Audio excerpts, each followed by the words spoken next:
on again. Kick it out.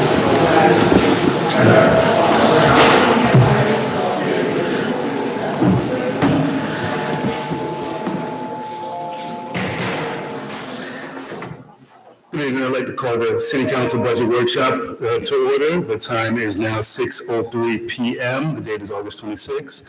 Madam Clerk? Mayor Ronnie Felder, Chairperson Douglas Lawson, Here. Chair Pro Tem Shirley Lanier. Here. Councilperson Troderick McCoy, Here. Councilperson Kashonda Miller Anderson, Councilperson Julia Botel. Here. Jonathan Evans, City Manager. Present. Tawana Smith, City Clerk is present. Don Wynn, City Attorney. Here. You have a quorum, Mr. Chair. Thank you, Madam Clerk. If we can have a moment of silence, followed by the Pledge of Allegiance, led by Councilman McCoy.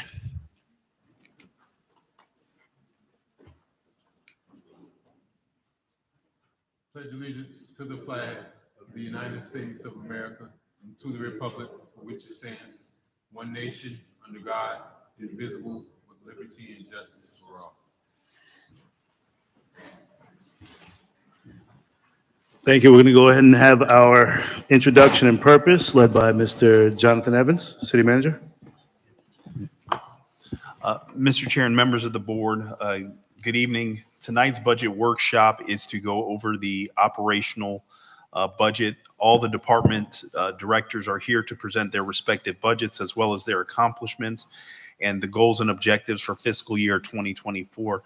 There is a lot of information to go over this evening, so I am going to turn the presentation over to our Finance Director, Mr. Randy Sherman, to speak on the general fund revenues and the expenditures and what was the impetus behind the budget that we have put forward for the board to consider this evening. Mr. Sherman? Good evening, everyone. Randy Sherman, Finance Director. There we go. Okay, so starting with the general fund revenues, I'm going to focus on the first two columns of numbers. The first column is the 2024 tentative budget numbers. Column next to that, to the right of that, is the 23 adopted budget. So if we look just at the bottom line for starters of the columns, you can see that the 24 number is $99.6 million. Last year, we adopted a budget of about $93.3 million. So it's roughly a $6.3 million increase, or 6.8%. I won't go, read all of these numbers, but focusing on just a few of them. The property tax number is up 4.4%, 4.4 million, I'm sorry, 7.44%. I will tell you that the City of Riviera Beach had the lowest percentage growth in assessed value in the county at the 7.44%. And if you look back, actually, one additional column Hold on, over. Mr. Sherman. 1 minute. Sure. Councilman McCoy, go ahead. Thank you, Mr. Chair. Mr. Sherman, can you repeat and clarify that? You said we had the lowest assessed improved value throughout the county? On a percentage basis. So everybody in the county grew, all their assessed values grew. We had the lowest percentage growth, And that was what percent? 7.44%. Okay. 7.4? 7.44%, yes. And that's before the value adjustment board adjustments come forward. Mr. Chair, if I may, Mr. Evans, go ahead. to that particular point, and Mr. Sherman and his staff can provide additional details, we did find out that there was a situation where FPL, specifically in Riviera Beach, had an assessment done, as well as other parts of the county, had an assessment done on their infrastructure. And the total amount, of course, with the depreciation of the asset here was roughly, I think, $142 million that was taken off the tax roll. So that also created for a situation where the assessed value was not as high, because a portion of their plant here is considered machinery, which has an opportunity to depreciate as an asset. Mr. Sherman, follow up, Mr. Chair. Go ahead, Mr. So this property tax that you're speaking of is going to be tangible and ad valorem? Yes, both are included. Okay. So Just for clarity's sake, Mr. Evans, you said it was 142 million that was taken off of the roll due to the FP&L? That is correct. $142 million through an assessment that FPL did with all their assets throughout Palm Beach County. That greatly impacted the city of Riviera Beach because FPL, their plant, is the largest taxpayer in the city of Riviera Beach. And that is assessed as equipment and machinery. So it is a depreciating asset. That is something that we had discussions with the property appraisers staff, and they did do another review on behalf of the city concerning that. But that was something that FPL did all across the county. But that was, I think, germane to the conversation. So I did want to make sure the board knew that that did occur in our community. And I guess to follow up, the assessment of FP&L, you're saying that FP&L did the assessment because how can they determine the assessed value and depreciate it 142 and then us not be taxed on that? Because I'm not sure how any shareholder, if I can assess my own property, I would assess it at a lower dollar amount and then be taxed on that rate. Mr. Chair, if I may. Please. They had an assessment done of the infrastructure, the cost of the infrastructure, the age of the infrastructure, and then they provide that information, and Mr. Sherman, correct me if I'm wrong, to the assessors, and then the assessors take a look at that information to make sure it is accurate and that it does have a rational basis, that it's not something where you can just arbitrarily say, I think the value of the asset is too high. And Mr. Sherman did speak of the value adjustment board. People do have an opportunity to challenge the assessment that is provided. And that's why we don't get our property, the actual number, until a little after we receive the information in June, because there is a dispute period. Mr. Sherman. No, you're correct. Yeah, and again, we know when FPL first came on, again, because part of it is depreciable assets, that value of the plant goes down every year. So I think this is about the 10-year mark, I think, since they reopened. So I think that's why, the property appraiser probably went through all of the FPL properties and reevaluated them. And we had individual evaluators take a look at this to confirm that when we checked with the county to make sure that this assessment was done properly, because this is our largest taxpayer in our city. So I want to make sure we did all the due diligence necessary to verify the adjustment in value. Well, we contacted the property appraiser's office to find out why we were at the bottom of the county. Right. And that was the information that they provided to us, that it really was FPL was the big impact. But we do not have an independent appraiser or anything, looking at those numbers. Okay. Thank you, Mr. Chairman. Go ahead. Moving down to the fourth line, the sales tax, it's up about $450,000. And if you recall, when we had our capital meeting, we talked about how the entire state has actually seen some good growth in sales tax since COVID.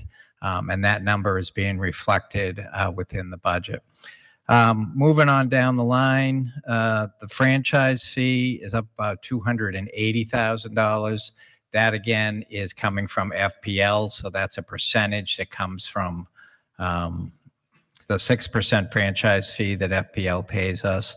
So again, their revenues are higher; they're projected to be higher to the tune of that $280,000 for the 6%. Continue down the line, did want to point out the administrative fees. Those are the fees that we charge internally. Very small change, only about $200,000 this year. But again, keep in mind, every time there's an increase in expenses in one of the administrative departments or public works, these fees will also increase in conjunction with the increases of spending on the other side. Mr. Sherman? Yes. Mr. Chair. Go ahead, Councilman. So I wanted to talk about license fees and permits, and specifically if we had this item that calls for, I think we netted $56,000+ in the increase in BTRs. How do we project that we're going to come in $200,000 less this year? Okay, so the BTR proposal to increase the rates will not occur until next year because the billing actually goes out in July. So what you see is reflected in here is actually still at the old rate. Okay. And again, sometimes it'll fluctuate from year to year depending on when they actually come in and make their annual payments. Okay. I did want to point out too, on the bottom line, the transfers in from other funds, that $1,000,004. We do transfer money out to other funds, but this is the money coming back in. That is actually the payment from some of the enterprise funds for their share of the pension obligation bonds that the city issued back in 2015. So again, that creeps up a little over $100,000 a year, or close to $100,000 a year. And then eventually that'll go away over time. So this So schedule, Chair, Council Pro Tem, go ahead. yeah, I'm sorry, Mr. Chairman, you can go back to that first slide. Could you explain to me that miscellaneous line item? the miscellaneous line item, that's really, we have something like 227 different revenue sources. The miscellaneous line item captures all of those small sources that we have. So sale of surplus items, we get some, some fines are in there, some, just miscellaneous little $20,000, $10,000 items here or there. We have the property registrations in there. It's just a conglomeration. We can give you detail to that if you would like. But again, it doesn't necessarily track consistently from year to year. Sometimes one revenue source will be higher one year and lower the next. But that's really where we throw all those small items. If you could provide me with some information about what that actually is, I would appreciate it. Sure, absolutely. Thank you, Pro Tem. Go ahead, Mr. Chairman. Okay, so walking the budget from one year to the next, again, on this schedule, what we do is we started with the 2023 budget, the $93.278 million, and gave you the breakdown really of the line items that changed, that walk you from the 93 million to the $99.6 million. As everyone probably would suspect, salaries and benefits, which does include wages, it includes overtime, includes health insurance, includes pensions, Social Security. That number was $2.5 million increase in the salary and benefits. Keeping in mind, this was the third year of the PBA contract, third year of the IFF contract, and the third year of the SEIU contract. And then you just adopted a new contract with PMSA. So that is all inclusive within that $2.5 million. It does include, again, the health insurance that you approved at your August 16th meeting as Mr. well. Chair. Councilman Cook, go ahead. So that's a great point that you brought up, the collective bargaining agreements. In fact, I was going to ask this last Wednesday, but Mr. Evans, we actually went back and seen that when we did the SEIU contract back in 2021, it was resolution 107-21. There was a lot of disparities with employees that did not get adjustments because of this SEIU collective bargaining agreement that we entered into. And then there was promises made that we were going to level those people off and we was going to bring some parity to that situation. That's been 2 years. What are we doing in terms of that? Because there's probably not a week that doesn't go by that I'm not asked the same question over and over again. And I literally went back and reviewed the actual video from September of 2021. Mr. Chair, if I may. Ms. Evans, go ahead. And certainly, Mr. Sherman, jump in when necessary. We have, with respect to that particular union, we are going to be beginning the union negotiation process with SEIU. When we did have the contract discussions with SEIU, the compensation strategy was to get folks up to market. And so invariably, there were positions that were above market, and those persons were redlined. If you look at the union inclusive of all those positions based on the first year, I think the average increase was anywhere between 12 to 15%. Those individuals that were at that higher level, there was situations where they were redlined and maybe they received the 12%, but then maybe in subsequent years, they did not receive any additional increases. This union negotiations that we will get into with SEIU, I'm sure that they will bring those particular issues up as part of the negotiations, and we'll look to resolve those issues. But there is a strategy, and to that point, that's one thing that we're looking to bring to the board also for your non-represented employees. There are situations where we have fallen below market, and we need to address that. And then how do we look to make sure that there is some consistency and uniformity in our compensation, because it is a moving target that as one entity adopts a contract, the next one adopts it, your information is obsolete. And so I know that we are going to be adjusting that and looking to address those as SEIU. Mr. Sherman, do you want to provide any? Yeah, the only other thing I would add to that is part of the agreement, anyone that was redlined, and it doesn't matter whether it was year 1, year 2, or year 3, they actually got additional PTO days to kind of give them some type of compensation. And then recall in the first 2 years, they could still sell back time. They can't sell back time in year 3. That was removed. So we kind of said, well, here's some extra days. So if you want to sell it, you can sell your sick and vacation time, keep the PTO, have the same amount of time off, but then actually put dollars in your pocket. But that was kind of how they got compensated. Mr. Sherman, these are 5-year collective bargaining agreements, correct? 3. 3. So it actually is expiring next April. So as the manager said, probably by October, we'll be back at the table with them. 2 months, October. I'm sorry? In 2 months, you mean? Yes, Okay. yes. Okay. Go ahead, sir. I did want to point out the information technology services line. You see a $900,000 increase there. As you know, we run IT as an internal service fund, which means it's providing services to all the other departments. For the past several years, we've been carrying some items in the IT master plan as a capital item that really should be more operational. So this year, Mr. Smith put all the IT items within his budget so he can keep track of them. So you see the IT budget go up, but again, part of that came out of the other departments' line items that they no longer pay directly. Things will run through IT. The rentals and lease number, $588,000 increase.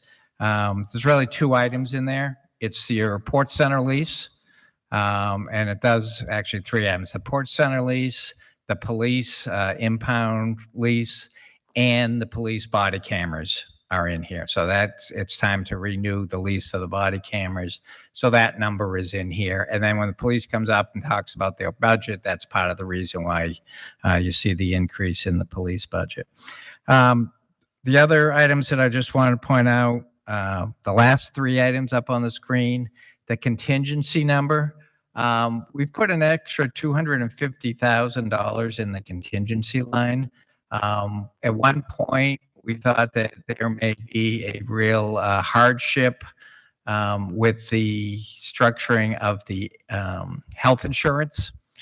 So we put in $250,000 that didn't occur by the time at the end of the day, but there is $250,000 there. I know we have talked about items such as housing and dealing with that. So when a plan occurs, we do actually have $250,000 there that we could use.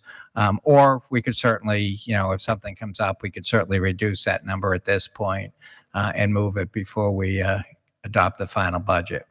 I will point out, again, it's a $6.3 million increase. $600,000 of that is going to the CRA. So the CRA TIF increased. And then again, the last number is the transfer to other funds. You see that almost $1.7 million.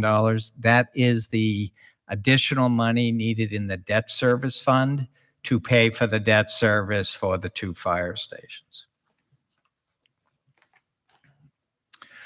Looking at the budgets in a little bit different fashion, On the left, what we have from the largest budget to the lowest budget is every department listed out, as you might suspect. The public safety departments, police and fire, are at or near the top with the largest budgets. And then we work all the way down to the collective legislative, procurement, and city clerk budgets. The city admin budget that you see up there is not city manager's budget. It is all the general items such as debt service, payment to the CRA, the money we move to the capital projects every year, the money we put in the major disaster fund. That's really what's all in that $23.5 million number. On the right side of this slide, again, we walk from the 93.3 million to the 99.6 million and show the individual increases or decreases in the departmental budgets. The departments will come up and present their budgets later on in the evening. I will walk you through real quick where we are with positions. Not having as much of a increase in property taxes as some other communities. We had a lot of personnel requests that went unfunded. At one point, we took out all the positions that had been vacant for more than a year were considered to be, purged from the budget. So you'll see some of those in here. And that's primarily where you'll see unfunded. But again, walking through these budgets, again, we took out the compliance auditor that we just added last year. The development service items, those are all the items that you have already adopted. You did that back in June, I believe. I included them in this presentation because it helps the reader walk from one budget to the next budget. So even though they're already in the department's budget, we put them as adds so you could see, again, it helps explain why their salaries from one year to the next has changed. Councilman McCoy, go ahead. So are these the bottom tier of the salaries? This clearly isn't including benefits, correct? This is base pay, correct. Base pay, okay. That's just base pay, correct. Right now in development services, they actually have the last development services line. They actually have a part-time individual filling a full-time position. He's working part-time, yet he's holding a, so what we'd like to do is add a part-time position so we can put that individual in a part-time position, freeing up the full-time position so it can actually be noticed and filled. We are adding one additional accounting tech to the finance department. During COVID, we lost 6 vacant positions, and we have no redundancy in the department. We're now processing close to 250,000 transactions every year as the community grows, and we really, need to get some redundancy. We have as soon as we have a vacancy, we can really feel it. The fire department. Mr. Chairman, just 1 second. Let the record reflect. Kashawn Miller Anderson is on the dais. Thank you. Thank you. Part-time plan reviewer for the fire department.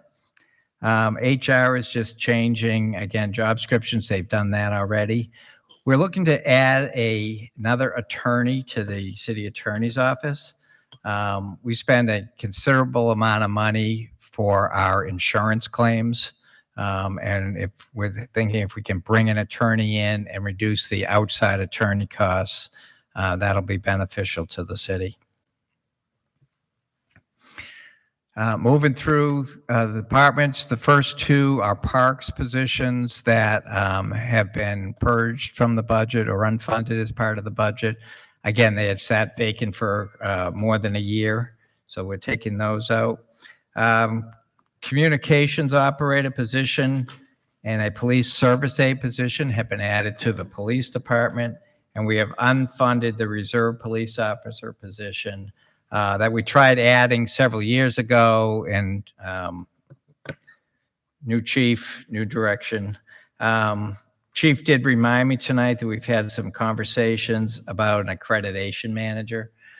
So we will go back between now and the public hearing and see if we can work on the accreditation manager and get that funded in Mr. this Chair. year's budget. Councilman McCoy, go ahead. So I guess I'm looking like, for instance, that attorney position, when I go to the city attorney's office, department, I should say, I don't see a total number of FTEs in that department. Maybe I don't have the slide there, but does it show exactly how many as far as the full FTE is? No, we don't have the full FTEs on here, but they're not in the tentative budget list either, but we can provide that. We'll get you that The reason list. I'm asking is, we go through a lot of meetings and I can tell you, this seems like deja vu. Didn't we just talk about adding another position? Because I remember she had 3 positions for attorneys. Is this a 4th position that's being? This would be a 4th, correct? Okay. So, And again, Mr. when McCoy, if I can jump in, Yeah, go ahead. it would be myself as a contract person, 3 attorneys, a paralegal and a secretary. okay. Well, I guess that really helps to know exactly what the full department complement is, especially when it comes to some of these departments, because I can't sit here and represent that I know how many crossing guards should be out in the field, but it just kind of helps to know, how many we're doing, because I was surprised to find out you only have 3 customer service individuals out working the fields that's doing meter reading and connections and disconnections. I have 4 out in the field right now. I have 1 vacancy. Okay. So there should be 5. And then don't want to go to utility tonight, but depending on what happens with Mangonia Park, we may actually be required to almost come back and ask for a 6th one. Right. So how do we determine whether we're meeting the demand and the need that's out in the community? Because, I can't tell you how many, I think we've talked about how many countless calls that I've received with meters malfunctioning and that sort of things. And these folks are literally out 7:30 in the morning. And then there's after hour calls as well. So Yeah, I mean, we look at their workload, we look at the number of work orders, we look at their ability to do the turn on and turn offs in a timely fashion. And again, God bless that crew, because they very rarely call in sick, and I don't know how they're up and down all day, knees and backs, but they do get their time off, and so you do get some highs and lows in the service level.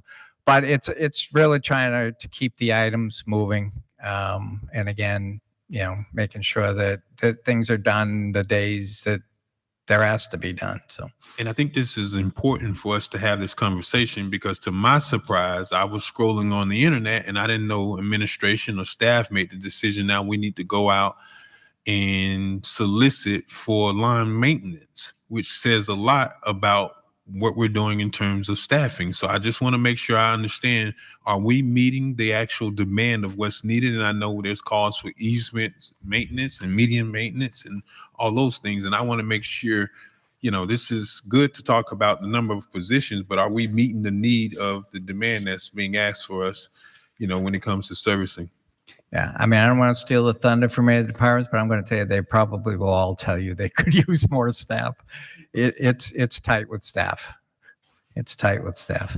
And Mr. Chair, if I may, Ms. Evans, go ahead. with respect to especially your staff that's out in the field, those folks, those particular positions, and specifically, if we just digress for a moment, the staff that handles medians, that is a very dangerous job. That normally when we get persons on those crews, they don't want to stay on those crews. And when you're in the rainy season, by the time they get to the end, they have to start again. And so one of the things that we've talked about in the public works is how do we look to facilitate having our medians maintained, but then transitioning our employees to doing more public works related issues, sidewalk repairs, potholes, limited construction projects, facility maintenance, and the like, because we have been trying, and I think I've probably heard from each board member at least a couple of times concerning the maintenance of some medians and the like. It's just that it is a lot. And when you look at our public works crews and our parks crews, there's a lot of lawn maintenance services that are being provided, and it's taking away from some of those core functions, both in Parks and Recreation and Public Works. So that's what was the impetus behind that solicitation on the median maintenance.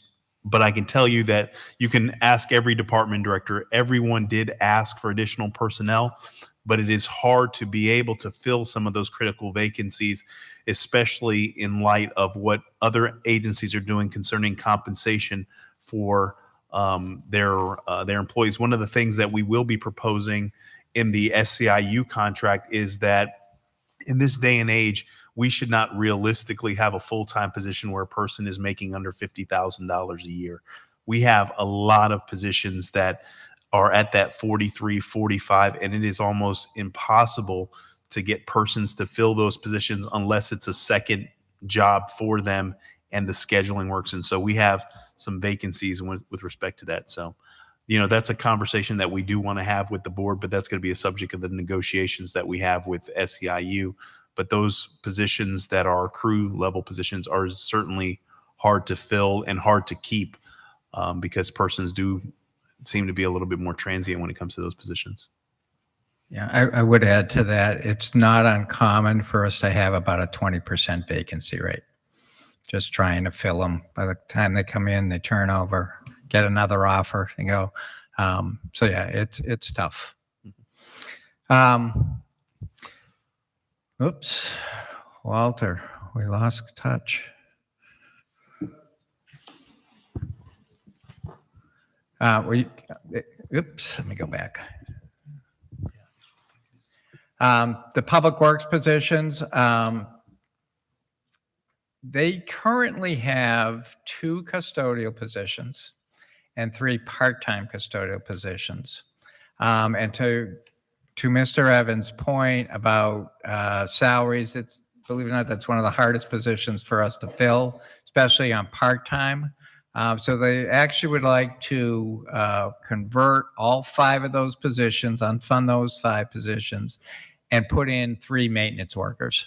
We do have outside custodial services, the maintenance workers, a little bit higher grade level, but again, they could kind of fill in around the outside service. And that also allows for us to have them do more higher level task duties and responsibilities, from facilities management to a variety of different positions that we need both in Parks and Recreation and Public Works. And so we're looking to reposition those positions so we can get somebody that has multiple skill sets in multiple disciplines for what we're trying to accomplish. And I do apologize. I skipped a couple Public Works lines. We're going to would like to add a project engineer manager to assist the city engineer with the capital projects. And the fleet services manager position has been vacant again for a couple of years. So we're looking to unfund that. Oops. What did you do? Go all the way. There we go.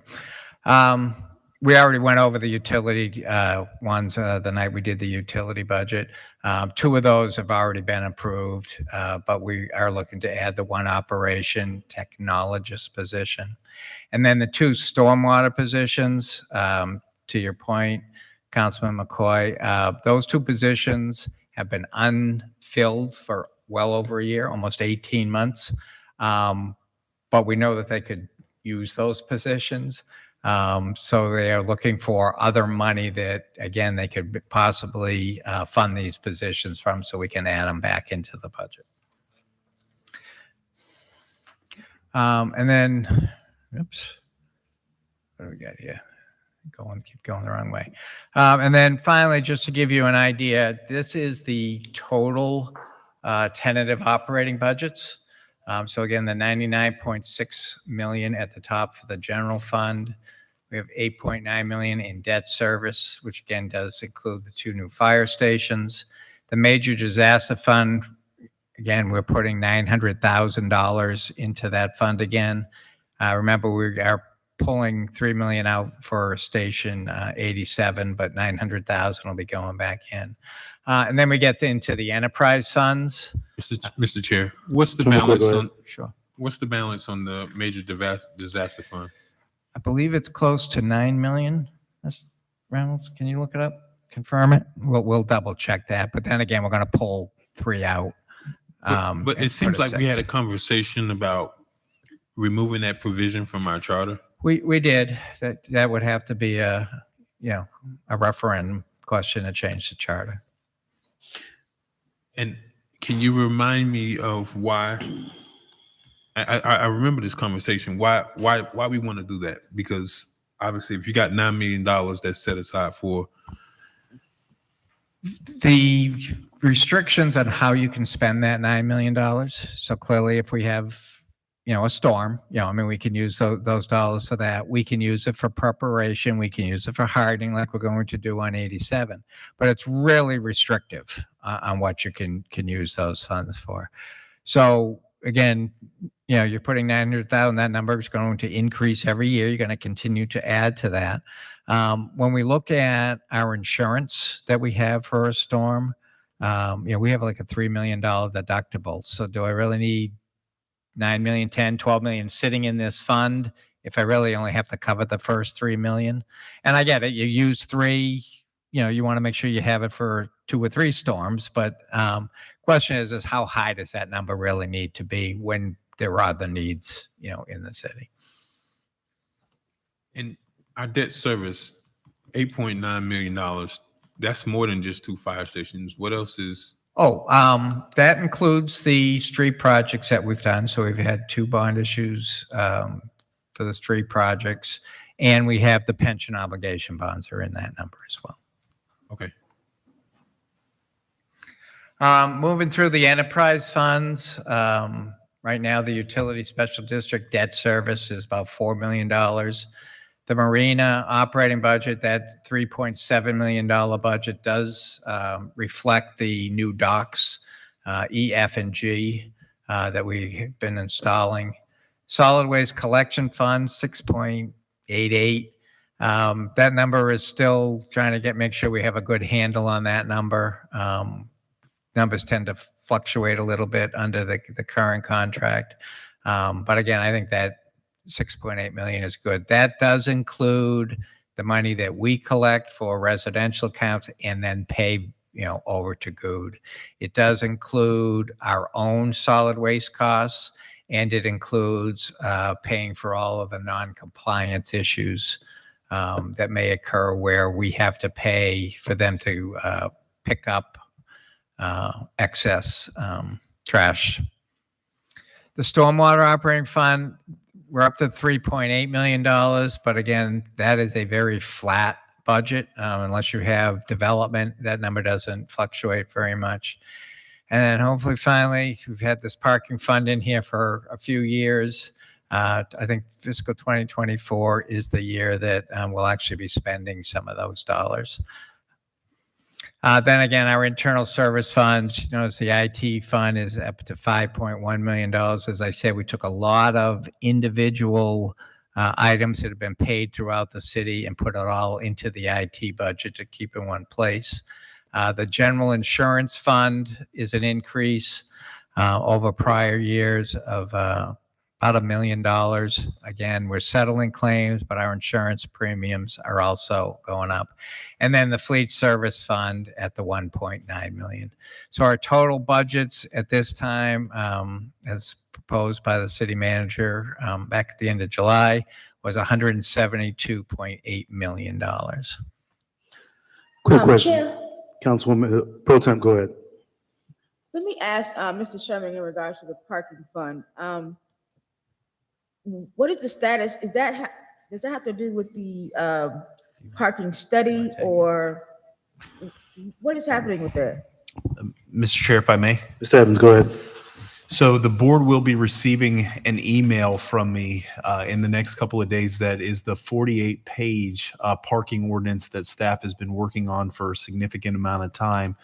The monies that is provided for in this particular budget is that we anticipate once the parking ordinance is live that we will generate at minimum about $400,000. We have collected information from other municipalities because what we want to do is bring forward the adopting ordinance. We want to give the board at least a month to review the ordinance, bring it for first reading, and then also have the corresponding resolutions that are contemplated for the purposes of adopting the fee. We have looked at what other municipalities have done as it relates to a procurement process. And so we're looking to utilize a cooperative purchasing or cooperative agreement whereby we can, in essence, piggyback off of what another municipality has done concerning parking, because we want to ensure that you don't have to have 6 different apps for 6 different cities when you go there to park. So we've looked at West Palm, we've looked at Palm Beach County. We want to have uniformity and consistency with respect to those particular applications. So the monies that are provided is a conservative number as to what we think we can collect associated with parking. So we're at close to the finish line. There were some additional tweaks that staff was making, but we do want to give the board an opportunity to look at that ordinance for about a month, because it is pretty comprehensive. And then obviously there's some things in there that are going to change the normal way of how we handle parking in our community. And so there is a lot of conversation that we expect to have from the board. So that number is what we anticipate revenue. Best case scenario, we'd love to have it, in place by December, January, if not sooner. But we've kind of mapped out what that timeline will look like with both first reading and second reading, and then giving the board at least a month to have the document. Thank you, Mr. Evans. Did have a question in reference to personnel. Where do the positions for media, marketing, and communications fall under staff members like Ms. Collins, Mr. Walter, and a few of the other staffers that we have for different departments for media and marketing? Those particular positions, it's a division within city administration, so they would be under city administration. Okay. And I know we spoke briefly, myself and yours, we talked about possibly bringing in and looking at a director for marketing communications. Is that something that you've looked at with staff, or something that we tried to identify? Mr. Chair, if I may. Please. At this particular point, based on what are some of the other needs of the department, we put that opportunity on hold because there is some other critical needs in the agency. It's something that we do want to look at building a more robust communications team, because we do have a lot of information that we want to put out, and there's a lot of communications that we want to put out. But at this particular juncture, we didn't ask for that position because all the departments did ask for additional personnel, and we didn't want to request that. And so that's something that we can certainly look to bring forward if that's the pleasure of the board. But when we prioritize the number of positions that some departments wanted, we didn't bring that one forward because of the need for other positions in the agency. Understood. And I did want to have that discussion when we talk about personnel requests, because the importance of the marketing, media, and communications will really dictate. That was a conversation we had at the conference that we went to last week, and crisis management. And as we know, as a staff, we're dealing with a current crisis that we need marketing, media, and a professional to handle, and internalizing and having somebody to address for economic development, for any issues and concerns, having one speaker to speak on certain items from the city and not have every individual speaking to the media.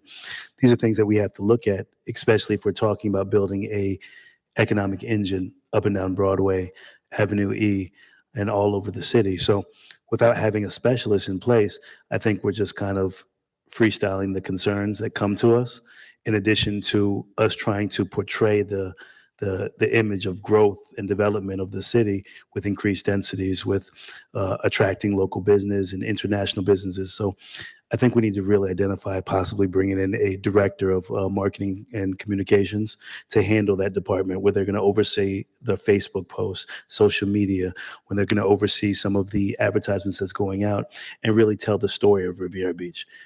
We're a $200 million enterprise and we don't have a director for communications. That it doesn't make sense for me. So that's why I really want possibly the board to identify if that's something that have interest of having Mr. Evans look into, proposing into the budget. Mr. Chair. Councilman McCoy, go ahead. Thank you. To the point on parking, what positions or do you foresee for enforcement? Obviously, we can put meters and collect dollars, but somebody has to monitor and manage that, and how is that going to be implemented? So, Mr. Chair, if I may. Mr. Evans, go ahead. With respect to parking, we're looking at what other municipalities do concerning parking. In my previous experience, there's been one or two positions that reside in the Public Works Department, and those are the parking attendants or parking enforcement attendants, and they handle it. But we want to utilize technology for most of the applications. So we're looking at what other cities have, what other cities have deployed, and what other cities are utilizing. But it's not a very robust staffing complement. The other side of it is we wanted to institute the parking, start having the revenue collection come in versus bringing the staff on board first. And so to Mr. Sherman's point, when we talked about maintenance workers, those are positions that we may see a situation that end up becoming reclassified in other iterations to be those parking attendants. But we wanted to deploy the system, collect the revenue, and then show what we project the revenue to be consistently, and then ask you for the positions versus asking for the positions, and then we don't know what the revenue collection component will be. Well, let me tell you, I visited Fort Lauderdale and I went into this private parking lot to go to a green market. I got in the parking lot, it started storming. I never got out the car. So I stayed in the car for about 15 minutes and I left. A week and a half later, I got a bill in the mail for $55 for parking. I thought that was the wildest thing in the world. But I mean, there was no staff involved. They had video and a camera. And I was just like, 15 minutes cost you that much money. So, I think we should definitely be creative, but I would certainly hope that there's an enforcement mechanism, because if folks don't think that there's any kind of anyone watching, then they'll take advantage. And in fact, I can tell you, I actually experienced someone in City Hall that came over and they had a vehicle hold on their registration because they didn't pay for, I guess what our police call it, a rotation tow or something like that. And they had to go and resolve it with the tow company before they could renew their vehicle. So certainly I would hope that there is some sort of mechanisms that we put in place, not to be punitive, but certainly if folks utilize parking, I mean, it costs us. And I mean, me and you've had the conversation about structured parking. One parking space is $30,000. 40 now. 40. And like seriously, I this isn't, it's the best city, but we still have, our responsibilities in making sure that we deliver the services. So I think there needs to be an enforcement arm as well. Mr. Chair, may I add Yes, comment to sir, go that? ahead. So when we bring in the ordinance, we will bring you the plan at the same time with the rates, and we'll have the parking consultant here, and we'll walk through that. I don't know what the final plan is today, but I anticipate it'll all be on your phone. It'll all be cameras. It'll be, go in, punch the numbers. I was just out west last week and you text, it's just text a number, text the space, and boom, I get charged, the $6 to park. So as Mr. Evans says, it'll be a lot of technology, hopefully not a lot of people on our end. And again, the system itself will, in essence, be the ones that are enforcing it. So if you go into the lot over at, the Ocean Mall, we have your license plate. We know you're there. You're going to get charged. So if you don't do your text and pay for it, then, there'll be a, assessment. But again, we'll bring all that back at the time. Okay.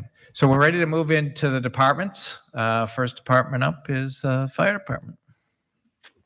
Thank you, Mr. Sherman, Chair, Council, Mr. Evans.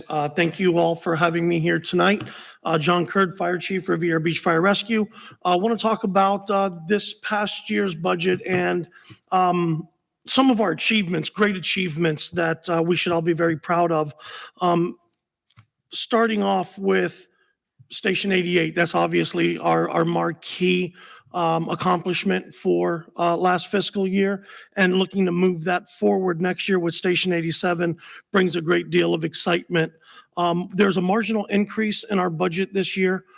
Basically, what we're looking at doing is trying to toe the line this year. We understand that there were some budgetary challenges, and based on where we are organizationally, we felt that this increase, the majority of which being in operating supplies, As we all understand the challenges that I've spoke about on the cost of medications going up, and just commodities in general, we had to put our focus in that area to make sure that we have the equipment and the supplies to get the job done. Looking at some of the achievements, achieve a sustainable economy, we believe that we've done that, and I think we've done it extremely well. We were able to establish our long-term agreement with Palm Beach Shores on that mutual aid program for the next 6 years. We've also done a great job this year in obtaining grant funding. We're getting ready to draw on the $1 million that was appropriated by the state for the design of Station 87. So we're going to start seeing that money come in now that we're moving through the design phase of Station 87. I was also informed this week that we've obtained another grant for $240,000 for extrication equipment that we got. That was our AFG grant, the Assistance to Firefighter grant. So that's going to free up a good bunch of money for us to move our extrication program to the next level, which we think is going to save a tremendous amount of lives, being able to have this equipment that can quickly deploy the way that it does. We also received the $125,000 for the demolition from the Solid Waste Authority for the demolition of Station 87. So we were proud of that. And this year, our goal is to go after a SAFER grant. SAFER grant is a grant that we will utilize to obtain additional staffing. Riviera Beach Fire Rescue this year, again, is on a record pace to run the most calls in departmental history. We're approaching 10,000 calls. From when I started here, we were at 5,000, and we've only gone up in staffing a marginal amount since then. And what's happening right now is we're starting to put a lot of pressure on our mutual aid partners. When we don't have enough units to run the calls, you're probably seeing West Palm, Palm Beach County, and Palm Beach Gardens in the city a little more often than you have in the past. And it's due to our growth, our development. We're bringing a lot of buildings online. We're bringing a lot of new housing developments and communities online, and it's really taking a toll. So we're hopeful that this SAFER grant will allow us to grow with a marginal, minimal impact on our budget as we move forward and grow with our community. Building great neighbors, we're constantly working hard with our surrounding neighbors, whether it be the North County Chamber of Commerce, addressing areas of resiliency, working with our mutual aid partners, training. It's really borne a lot of really good fruit for us to establish those relationships, and we look to continue to forge those relationships. We also want to stay very active in a lot of the committees that we're a part of. The EMS committees, both locally here in the county and in the state, the chiefs committees. This is what helps us understand the direction of the fire service and ensuring that Riviera Beach Fire Rescue is moving in that direction so that we know that we're providing our residents with the level of service that is being received throughout the county and the state. Accelerate operational excellence. Everything we've set out to do is getting done. Station 88, you've seen it. Station 87, the temporary station, we're expecting a move-in within the next week or so into the temporary site, September 9th. 10:30 a.m. Bring your hard hats. We're going to be doing a groundbreaking at Station 87, along with some other events that are going on, groundbreaking events that are going on in the city that morning as well. So we should see some dirt moving at Station 87, and hopefully we can meet that 18-month window of when we expect Station 87 to be done. Station 86, we're working on design options for Station 86 right now. We're also looking at grants to help with some of the funding, some of the LMS grants that are available out there. So moving right along with that. And really excited about that direction.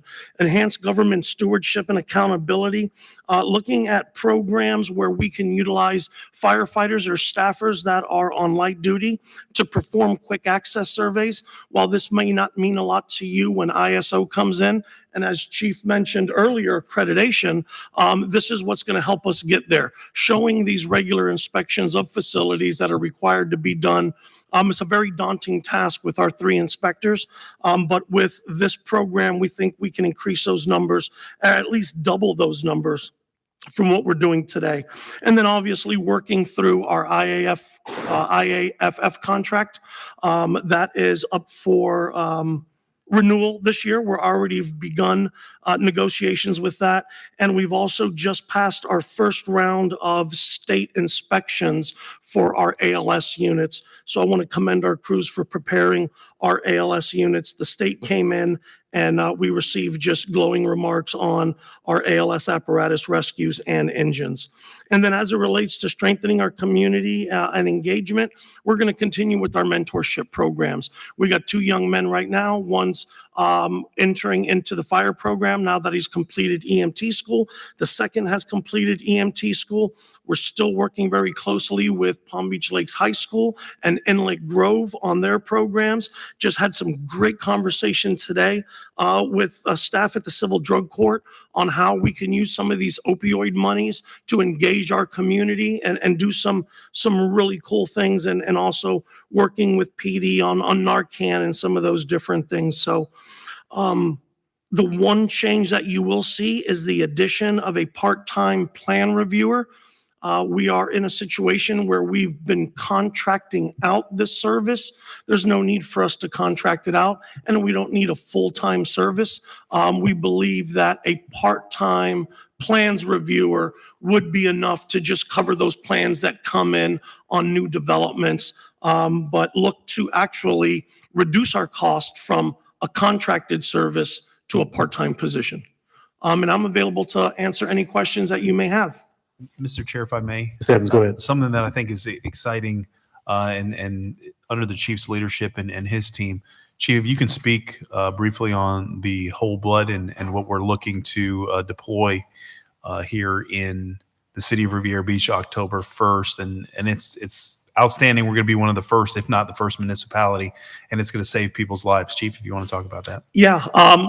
Again, we talked about these communities that we're a part of, the EMS state community, the county community. We see what is the next thing on the horizon. Palm Beach County Fire Rescue started a whole blood program. One of the issues we have on traumatic injury calls is when individuals begin to bleed out, for lack of a better term, we use normal saline to replace the fluids in their body. Well, that does great to replace the fluid, but that fluid has no life-saving capabilities as it relates to carrying oxygen to the brain and the vital organs. It's just a saltwater, a saline fluid. This whole blood program will actually allow us to carry blood on our units, giving individuals involved in a traumatic injury what they need so that we can get them to the trauma center and get the treatment that they need. And basically it usually boils down to surgery, stop the bleeding. But this is going to be a program that's going to have us as one of the first in Palm Beach County to do it. And we think it's going to be a great life-saving tool, especially as it relates to our proximity to trauma centers. We have St. Mary's here. We just got to keep them alive and keep them going for a few more minutes so we can get them to that trauma center. And we're excited about this program and what it's going to do. Any other questions? Board members? Chief, thank you so much. Thank you for the presentation, and we are excited for the program. And what was the date on the ribbon cut or the groundbreaking? It's going to be September 9th. You're going to see some stuff come out. I believe there's a park event, Mr. Evans? Yes, Mr. Chair, members of the board, we're looking to do kind of 2 events in one day. On September 9th, we have the opening of the Lone Pine Park, as well as the groundbreaking and ceremony of Fire Station 87. So we're working out the logistics concerning the event, but we're going to be putting that information out to the board. We want to do both that morning, that Saturday morning, both small or short ceremonies, but a lot to unpack as it relates to both of those particular events. Will our current station be demoed by that time that we do the groundbreaking? You all will have a sledgehammer in your hand, and you will be kicking off the demolition job. Exciting. Chief, thank you. Councilman McCoy, go ahead. So I just want to make sure that's going to be Assistant Chief Johnson that's going to send us the invitation. We're going to work with city administration to Oh. ensure that the appropriate notifications go out to all interested parties. Oh, okay. And also, Mr. Evans, Lone Pine, is that open for the public? Am I invited to go to Lone Pine? Yes, sir. Oh, okay. They're a little salty behind that vote I took, so I didn't know if I was welcome out there. Thank you, Chief Curd. We appreciate it. Thank you so much. Mr. Evans? Mr. Chair and members of the board, at this time, I'm going to have Police Chief Michael Coleman and Deputy Chief Kevin Coppin to make this presentation. Good evening, Commissioners. Chief Coleman, Police Department. I personally thank everyone for the consideration of approving the Police Department 2023-24 budget. The approved budget will allow for the agency to increase the level of service internally and externally of the Police Department. With the increase of service, the intent is to have a reduction in crime and a safer community by instituting certain goals for the organization. And I'm going to give you a brief synopsis of some accomplishment that we accomplished this year and how we're going to continue to with those objectives in 2023-24. As you see here, with our accomplishments and how we're going to continue moving our organization forward, we have developed a criminal justice program at Inlet Grove. And one of our instructors is over there in the corner, and Officer Terrell, where he's the lead instructor at Inlet Grove, where he's teaching approximately 200-300 kids per year how to be better, productive citizens in Riviera Beach. And we thank him for that. Also, our PAL program received a national recognition for our working with our kids through CNN, and as well as Fox and other programs about the program we accomplished in our city, and other organizations want to come and mirror our PAL program in Riviera Beach. So I think we're doing an incredible job with the program, as well as our mentors and our instructors. Building greater neighborhoods. Of course, I've been preaching a lot about how I want to improve quality of life is my focal point on how to reduce crime. So what we have done in this community thus far, we implemented through Josh Lewis. He implemented a homeless task force, a homeless advocate, where the homeless advocate go in our community and assist our individuals that live in our community.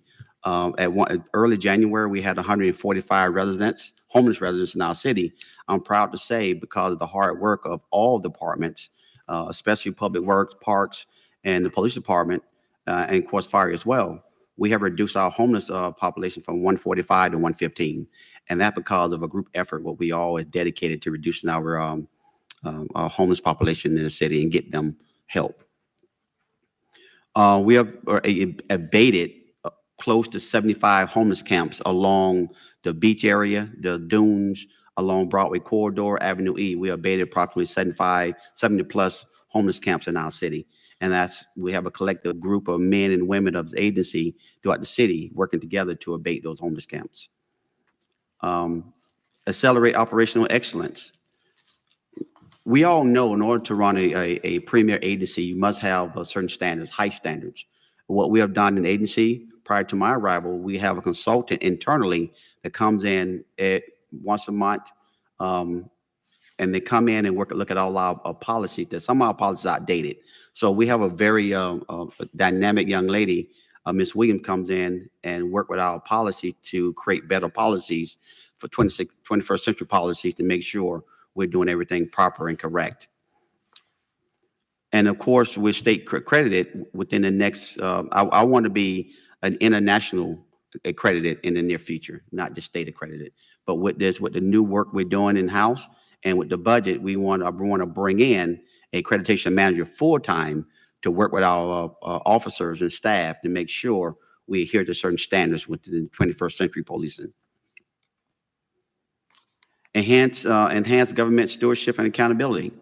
Enhance prosecution. We understand that every time we arrest someone, we want to get maximum prosecution out of our suspects, quick and timely prosecutions with our arrests. We have a young man was a volunteer in the agency for many years named Major Captain Wyckoff. I promoted him to Major. He's currently, every arrest we make and every search warrant we execute, we have an internal person who's a legal attorney, worked at the state attorney's office for many years. He reviewed every single document that leaves our agency to make sure we're doing everything correct. And our prosecution rate is very high. And we created a cold case unit with Major Lewis and his team. They created a cold case unit. We had 100% of our solvability cases with the case. Every case we touch, we have solved within this calendar year. We got recognized at a luncheon by the cold case unit and recognized for our accomplishment with the cold cases. Under the leadership of Mr. Lewis, we solved a case that was 28 years old, that it was on a shelf. Because of our dedication to the city, we was able to solve that case, a 28-year-old case. And that because of the dedication we have to cold case cases in River Beach. Strengthen the community and engagement. We're going to continue going out in the community and working with the community, meeting the community. Every Wednesday, my executive leadership team, we move our staff meetings around the entire city, from Singer Island to Dunkin' Donuts to the Ambassador Center. And we go around and we want to go out, take what we have and introduce ourselves to our community to make sure we have a relationship with those communities. We actually go into the schools and talk to the schools and talk to the senior citizens to make sure that they understand they have a very viable and the police department that I want them to be able to touch and be able to bring their issues and concerns to us. Some of the touch points of our accomplishments that I definitely want to bring up to you guys. In 2023, we was approved a mobile command center. A matter of fact, we were approved two, one at the state level and one at the federal level. At the state level, we were approved for $600,000 mobile command center. And at the federal level, we received $725,000 for a mobile command center. And both of those mobile command centers will be utilized in the city of River Beach, as well as some of our surrounding partners, to make sure that they receive a quality resource as well that help us out, police our city. I hired a PIO. We talk about marketing and branding in the agency. I just hired a dynamic PIO in the city, and I don't like people to tell my story. I like myself to tell my story in my agency. And the young lady we just hired, by the name of Serena Spates, she's my PIO, and she has hit the ground running and telling the story, as you saw on my Facebook page, that she's out there telling the story. She's creating a program guideline on how to use Facebook and procedures on how we're going to roll out our marketing strategies in the police department. Also, we want to start a podcast or some type of communication within the police department to highlight all the great things we're doing in-house. We talked about the homeless advocate. We also reestablishing the Sky One. This year, the Sky One was kind of closed down due to manpower issues. Sky One will be up and running within the next 30 days, where every into the city will be viewed, been highlighted with personnel in Sky One. We also working with the ambassadors, the CRA and the CDC. We created a clean and safe program within a footprint to make sure that the crime is being reduced within the Broadway corridor. So those are some of the great things that we accomplished. And I understand that my budget went from $24 million to $26 million. And every dollar will have great oversight, and we will be spent correctly and with the intent is to reduce crime. If you have any questions, I can answer any questions that you would like for us to answer. Mr. Chair. Board members? Mr. Chair. Thank you. Councilwoman Botel. I want to commend you and your staff on the work you're doing with the homeless. I think you probably saw the article in yesterday's Palm Beach Post. It was wonderful to see Officer Jones get some recognition. I'm sure it's a team effort. It's not just Officer Jones, but she seems to be the point person, and we appreciate that. I know that are there some resolutions, some ordinances coming before us shortly, I hope, that will assist in that effort, because I think that you need some teeth in some of the work that you're doing, yes? Absolutely. Working with our city attorney and other partners, Mr. Clarence Sermon, the development director of the city, we crafted we had a panhandling ordinance on the books, but we're going to make it even stronger so we have more teeth on how to control and monitor and maintain our aggressive panhandlers in the city.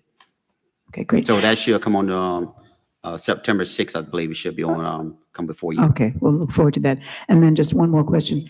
the cameras, do we have a sufficient number of cameras in the city to cover the areas that you think need covering? I mean, are they in the budget? Have we budgeted a sufficient amount of money so that we have the equipment that you need? Yes, at this current time, we budgeted submission. Mr. Chair, Councilman McCoy? With regards to sorry. camera and camera placements and where camera, that's a security element.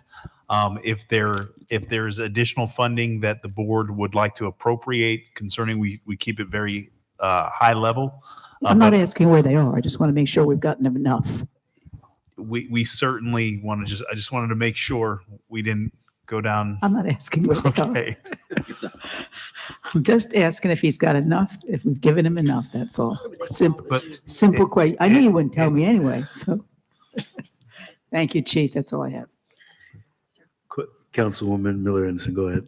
I just wanted to also say that you all are doing a great job on Avenue E. I know that has been a big focus for the police department, and I'm sure that's an issue that we'll continue to work on. But thank you all so much for what you all are doing. It really shows, and a lot of people have complimented the agency for trying to put forth an effort to clean it up. So thank you all so much for what you're doing. Thank you, ma'am. Chair, Pro Temp, go ahead. yeah, I wanted to ask the chief, you had sent us what it was, a report in regards to corner stores, and I wanted to know where you guys are going with that. Yes, ma'am. I'll be glad to answer that question. September 13th, we had a meeting last week with all departments, Development Service and Mr. Sherman and Ms. Jacobs. And we putting together, like a think tank on how to address all our community stores. We have a meeting set up for September 13th to address all our community stores and bring them together so they can, so we can be on the same page as far into eradicating and abate the crime that's surrounding our community stores. But that meeting is September 13th. Okay, great. But Thank you, Pro Temp. But Mr. Chair, the report was an encapsulation of the chief has really been pulling on the crime analysis staffer to provide all the detail and information concerning the calls for services at those convenience stores. And we do want to have, and Chief, you can certainly jump in and take over, a more robust conversation about some of the activities that are occurring at some of these stores. And it's getting to the point where we have to start taking a harder line approach, and even a situation where they may have to be shut down as a result of the level of calls that we're getting. The board did receive that information, and I think conservatively you can say every store got over 1,000 calls from a variety of different things. Chief, if you want to. Yes, there's 14 stores that we have, we looked at and pulled the data for those 14 is that convenience stores. One store had 2,100 calls over a 3-year time period. The next store was 1,800 calls. Now you look at every call we go, every store we go to deploy, we spend at least 30 minutes per call at store, and we send multiple people, multiple cars to each establishment. So what we're doing, we're taking all the crime to the store, and we're looking to go nuisance abatement on the stores to shut them down for the crime they have occurred at those establishments. We also working with, we went to Wawa. We, because we care about beautification as well, because if the place is clean, criminals don't want to go to clean establishments. I receive phone calls on weekends about some stores not being maintained, and how we respond on a regular basis to all these stores. So September 13th, we're going to have a very a free-spirited conversation about how they manage their establishments. And then after 30 days, we want them to really come into compliance.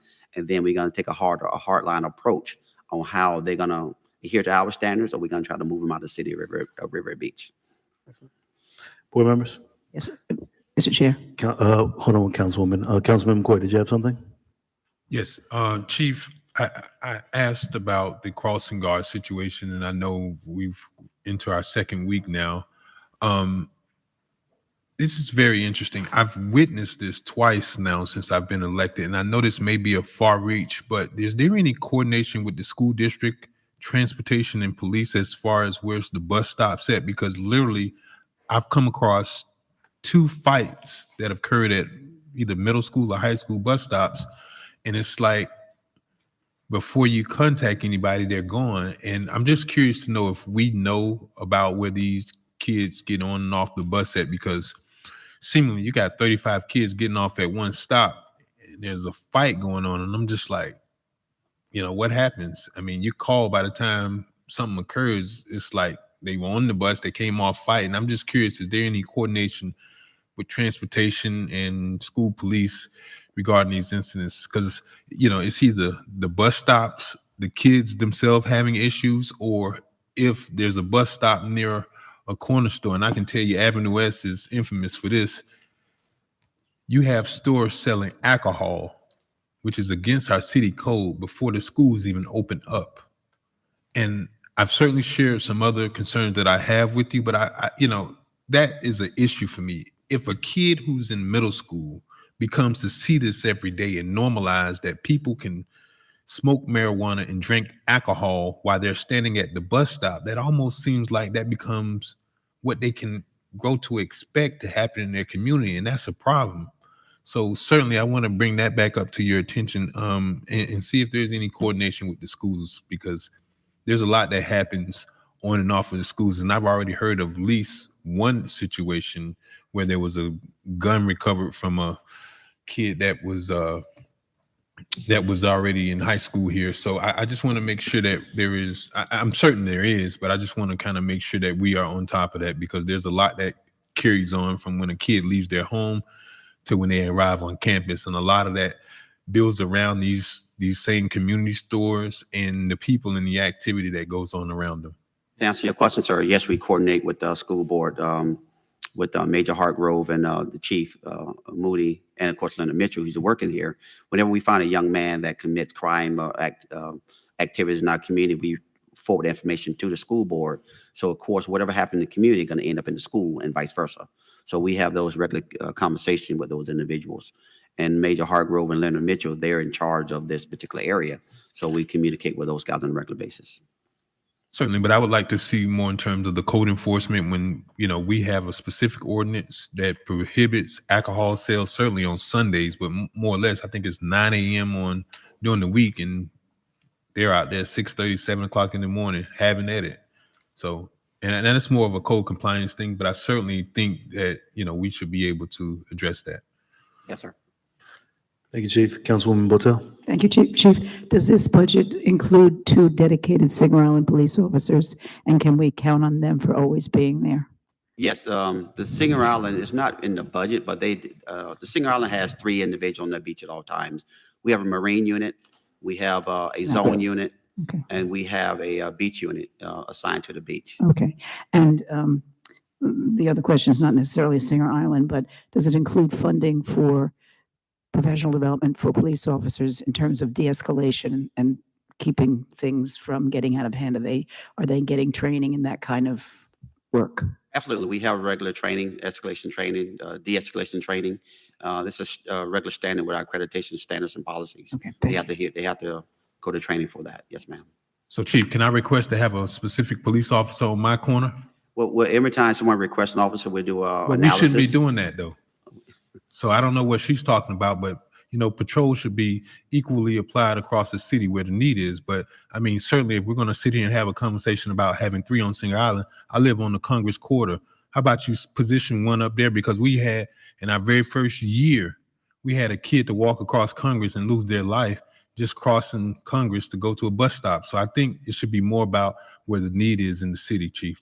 That's the point I want to make. Thank you. Yes, sir. Chief, how many CIT officers do we have trained in the department? I don't know that number yet, sir, but I want to say approximately 2. I know 2 of 2. Okay.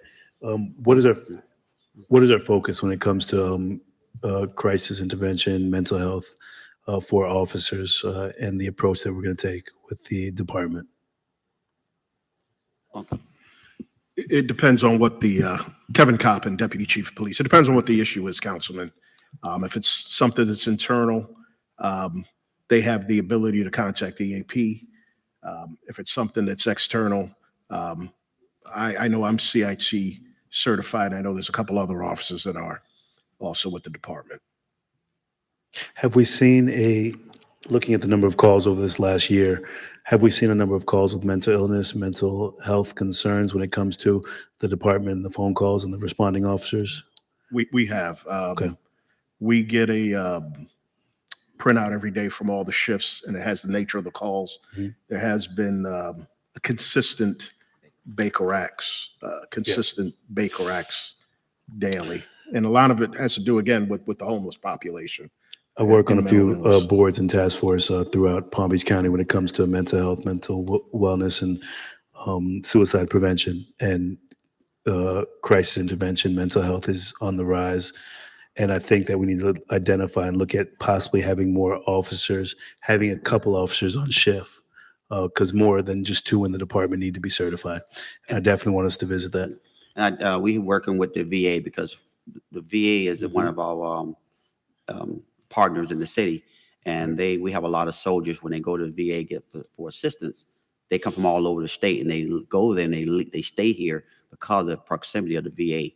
So we working with the VA to have a CIT truck or a critical incident truck, and they can respond in the community to service those individuals. As a matter of fact, they have a unit for our mental health soldiers. If they want to wash their clothes, they're homeless, they'll feed them, get them medical treatment, and wash their clothes at the VA. We just have to get the information out. A lot of people don't know about it, but they have those services there. Having that mutual agreement is going to be vital, but I think that we need to really focus on some of our officers. Every shift has to have at least 1 to 2 officers that can respond to these calls because the numbers have skyrocketed when it comes to mental illness, and we have to have a crisis certified a team in place to respond to these calls. Yes, sir. The second thing is the PIO. Tell me a little bit about that. You said you recently hired a PIO? Yes, sir. Her name is Serena Spates, and she's going on her third week. She's telling our story. She's telling our story about what we do, all the great things we do in the agency, and be able to help shape our narrative of the agency and to do marketing and branding for our agency and our officers. And does she report directly to you? Yes, sir. Okay. And I guess that's the point, but nobody's overseeing the entire message of the city. So that individual is reporting directly to Mr. Coleman, but looking at possibly bringing a director to oversee all communications so everybody can be on the same page. Because this communication may not be in line or may not be in line with some of the narrative that's going on in other departments. It's kind of like McDonald's, Big Mac having their own marketing director and McDonald's not having a plan or a strategy or a director in place. So if one of our departments has a PIO and the entire city doesn't have a full plan or a policy in place, I would think that it would make more sense to be uniformed. So, Mr. Chair, if I may. Please. So to provide additional clarity with respect, she does work specifically with the police department, but she works in the greater communications team, at which Ms. Grimsley has oversight. We have a PIO on the city side as well as a PIO on the police side, and there is coordination with respect to the messaging and what happens there. There is not a department director, but they all work collaboratively. And in the event that there is a situation where all hands are on deck, the team, comes together for the purposes of disseminating the public information. So there is conversations and discussions with communications on both the city side and the PD side. It's just that PIO works closely with the chief to help disseminate the information associated with PD, but there is connection points with the city's PIO as well as with city administration. So there is discussions, and we know what they're putting out, and they communicate that to us. Right, of course, and they all, and I guess that's my thought process is the PIOs that are working throughout the city are reporting to different department heads, but they kind of work in conjunction under communications, reporting to Ms. Grimsley, I believe. That's correct, Mr. Chair. So in addition to Ms. Grimsley's role, she's also overseeing media communications and marketing for the city. And I think that's putting an additional burden on Ms. Grimsley versus just kind of having somebody that can exclusively focus on the messaging of our city. And in addition to just the messaging, it's just the recognition of what the city needs to showcase to the world, that we're city on the rise, that we're growing, that we're building, that we're looking for more responses to our RFPs instead of 1, 2, or 3, that we're looking for development and growth, that we're telling the story and the narrative and we're not having anybody tell it for us, that we're getting ahead of these stories. And that's why, colleagues, I really want us to visit this towards the end of the budget to really talk about possibly implementing somebody to overseeing telling our own story. But thank you, Chief. If anybody else has something for police? So, Chief, the only thing that I would look at is possibly looking into some additional certified trained crisis intervention team, some CIT officers to get additionally trained. Because if we have if we have just a couple now, I want to make sure that we have at least 2 on staff during every shift. Okay, Thank you, Chief. thank you, sir. Mr. Evans? The next department is Development Services, Director Clarence Sermons. No, don't play with me.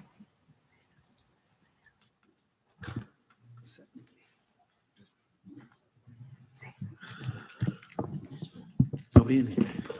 Thank you, Mr. Manager. Good evening, Mr. Chair, members of council. For the record, I am Clarence Sermons, Director of Development Services, and I am glad to be before you to discuss the FY24 budget for the Development Services Department. I would like to start with just a message of appreciation to this board. This department has sent out some just requests for support. And in a recent meeting, you approved, as Mr. Sherman mentioned earlier, the addition of multiple positions for our permit and BTR operation that were sorely needed. And the department is already in the process of recruiting for those positions. And that's very important because I'll talk about some of the numbers that, starting with that division, the permits department processed over 5,500 building permits year to date in that division. Over 3,593 were issued. And the amount of work that goes into that is immense. And we don't have that redundancy. It's a similar situation to what was mentioned in the finance department, where today, for example, I had one person, my operations manager, manning the permit center alone because one person was on vacation and another had a medical issue and couldn't come in. But approving those positions gives us the redundancy so that we have the flexibility to provide the highest quality of customer service that's expected and desired for our customers. So we will have those filled as soon as possible. And we want to make sure the staff we do have that they are retained and not burnt out. So that was one of the most significant things that have come with this budget for this department. So the permits division has been putting up extraordinary numbers. There's over 1,000 site inspections that take place with staff every month to keep up with the demand of the construction going on in the city. And we are proud of the staff that we have operating now. As you know, just over 3 years ago, the majority of our buildings functions were being outsourced to a third party. But right now we've staffed that division and they're working hard and putting up a lot of numbers and providing customer service to our community.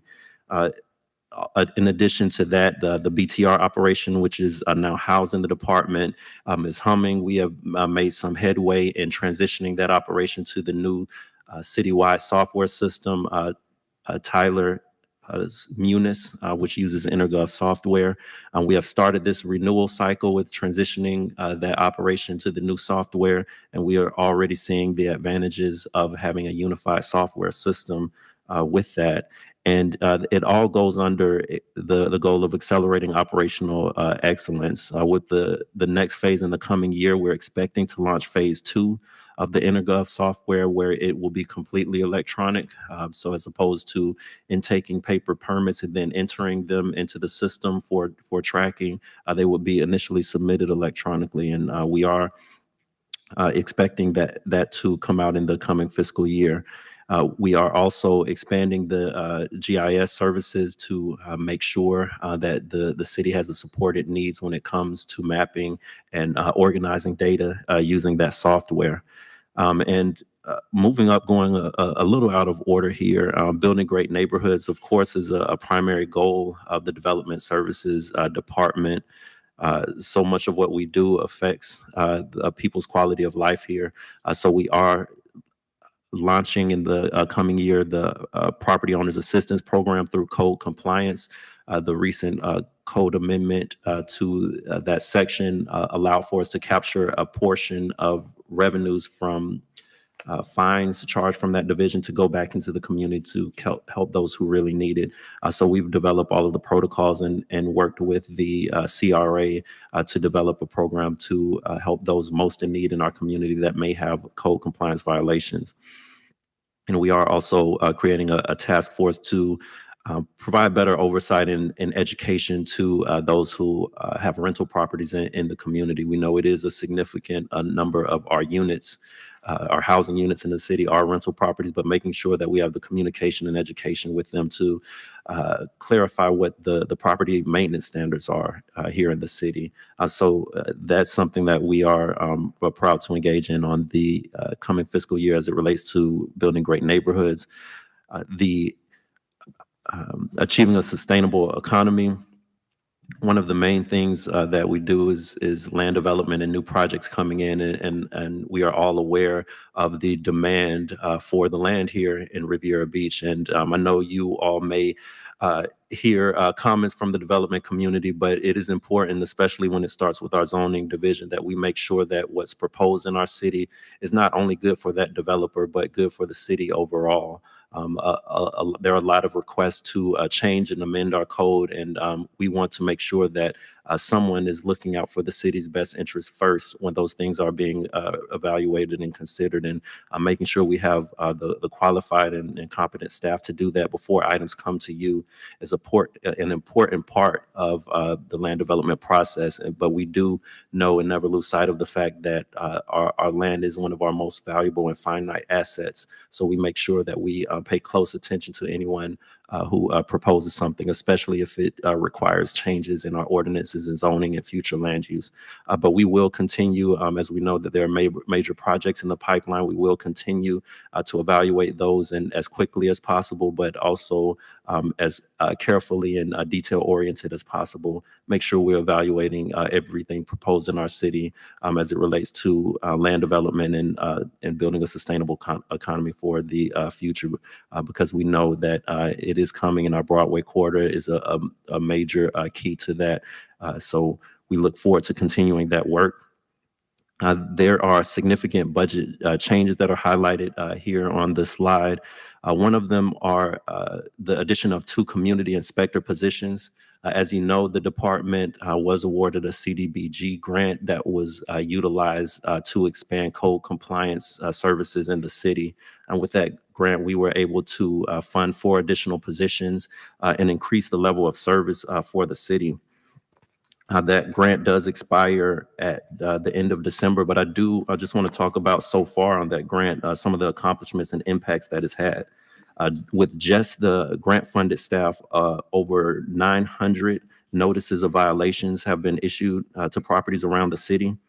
365 properties have been brought into compliance by those grant-funded officers. There are 537 active cases being worked by those grant-funded officers, and 163 cases taken to the code compliance special magistrate. This additional staff has also been instrumental in the expansion of services. We have covered weekends with code staff. So on Saturdays and Sundays, most weekends we have, most Sundays, but every Saturday we have 2 to 3 code compliance officers working the city and making sure that we're catching things that persons may think there are no eyes on them on those days of the week, but we have done that with additional staffing. We have implemented daily sweeps of the neighborhoods. So for some of those most common violations, such as trash off schedule, illegal dumping, and derelict vehicles, every morning officers are scanning their zones to catch some of those violations before they grow into more of a nuisance. We were also able to conduct sweeps of all of the convenience stores in the city. over the past year to look at the building, fire, and zoning violations that may exist on those properties. And we did this in concert with the other departments such as fire and police and the building official to make sure that we are paying attention to those convenience stores as sometimes they are repeat offenders. So that was something we were able to accomplish as well with the expanded officers. Looking to the future, we are considering things that have been brought up. One of them, body cameras for code compliance officers, and evaluating that if it is a great fit for the staff that we have here at the City of Riviera Beach. Additionally, working on holidays is something that has been considered, although we do cover the weekends, working on city holidays when most staff are out is something that was brought up that we are considering with this group as well. But this request for 2 additional community inspector positions, again, to get back to that, once this grant expires at the end of December, we would hope to retain some of that manpower to continue these expanded services and the positive impacts that that group has had. The last item under, and I've touched the 2 in the middle related to our permits and BTR operation for those positions that were approved in the last couple months by council. But the last one is to add a part-time principal planner position. The planning and zoning operation, of course, is always busy with all of the permits and new development coming into the city. However, one of the things that the division was lacking that did change within the last 3 years was one of the senior planner positions was reclassified to a principal planner to address exclusively long-range planning. That person has been doing a great job, Ms. Anit Simon. I'm sure you all have been in contact with her, with leading the efforts in our long-range planning, working with our consultants to ensure that the next phase of Riviera Beach, the 2040 plan, is reflective of what we all need and envision for our futures, and leading the long-range planning efforts, paying attention to future land use amendments and text amendments is something that has been not getting adequate attention recently. So that's working out very well for the city, but we did lose a senior planner when that position was reclassified, and that hindered our current planning operations, the individual permits and the site plan applications that come through the city.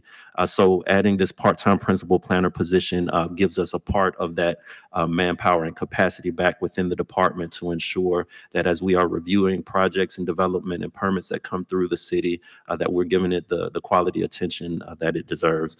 So those are some of the highlights that are going on with the Development Services Department and some of the things that we are looking forward to in the coming year. And if there are any questions for me, I'm happy to expound. Mr. Chair. Councilwoman Botel, go ahead. Thank you, Mr. Sermons. You're doing some great work, and I appreciate it. Are we still using CAP? We use CAP on a very limited basis. So if we have multiple vacation requests for a certain week, we may tap on them to fill in some inspections, but they are not a source of manpower that we depend on a day-to-day basis. Right. And perhaps these new positions, once they're filled, we'll have to depend on them less. That is correct. Thank you. Councilman McCoy, go ahead. Thank you, Mr. Chair. Mr. Sermons, you said a whole lot. So let's slow down just a bit. What exactly is a community inspector? Is that to be interpreted as a compliance officer? A community inspector, depending on their assignment, can execute the same job duties as a code compliance officer, if that's your question. Okay. Yeah, you said it, but I didn't exactly understand if they were going to be out inspecting for BTRs or looking for code violations. I didn't understand what exactly you were referring to. Yeah, I can provide more detail. The the community inspector position has duties that are assigned generally to field work, but there are community inspectors in code compliance, a community inspector in the buildings division, and also now a community inspector in the BTR. So it really depends on their assignment, what the bulk of their duties will entail. Thank you. And you said you guys are considering body cameras, and you have folks on the weekends, and you're considering holidays. I don't know what that means. What does that mean, considering? I mean, we've kind of brought this up before, and I'm gonna be honest, I don't need consideration. I encounter everybody committing code violations on Sundays and holidays, and we're in a public meeting, and people know that no one is working on Sundays. There's a guy that parks his truck right across the street here on 13th Street that sells barbecue that doesn't have a business tax receipt, and that has completely went unaddressed. You know, and then when he comes, then now all of a sudden used cars are being sold there. All of this stuff happens on the weekends, Mr. Sermon. So we keep talking about it, but has there been any plan to be addressed in this budget year that's coming up that's going to put code officers or compliance officers out on the streets on Sundays and on the holidays? Juneteenth was one for me, and I actually opened up our Muni code to find out that folks shouldn't be doing construction-related activities that can be heard across the property line. And to my surprise, there was nobody on duty that could address it. So, like, you know, what good is it of having a code section if there's no compliance and enforcement in it? And it's one thing to say it, but when you live in the community, everyone comes to expect to have the peaceful enjoyment when they're at their place. And when you got people doing all this unpermitted work for the very first and most important reason, it's a safety issue. If someone's living in the house and there's no safety checks, you know, it could be potentially hazardous. But then the other part of it, it's a nuisance. I don't want people, I think I called a few times. I had somebody actually doing the whole entire floor, and they were chipping up concrete block at 8 o'clock at night. And it's like, at what point does it cut off? So I want to make sure that we're addressing these and not just considering it, because considering it means we're talking about it. So I want to know a plan. And if that's not in the budget, you know, I'm already hard pressed to support a budget anyways until I see it address the needs that's in this community. But I need something a little more certain. So what we've done is the research on what it would look like if we provided that holiday coverage. And we have that figure. And based on this conversation, my understanding is if that's the desire, that will be implemented into the budget.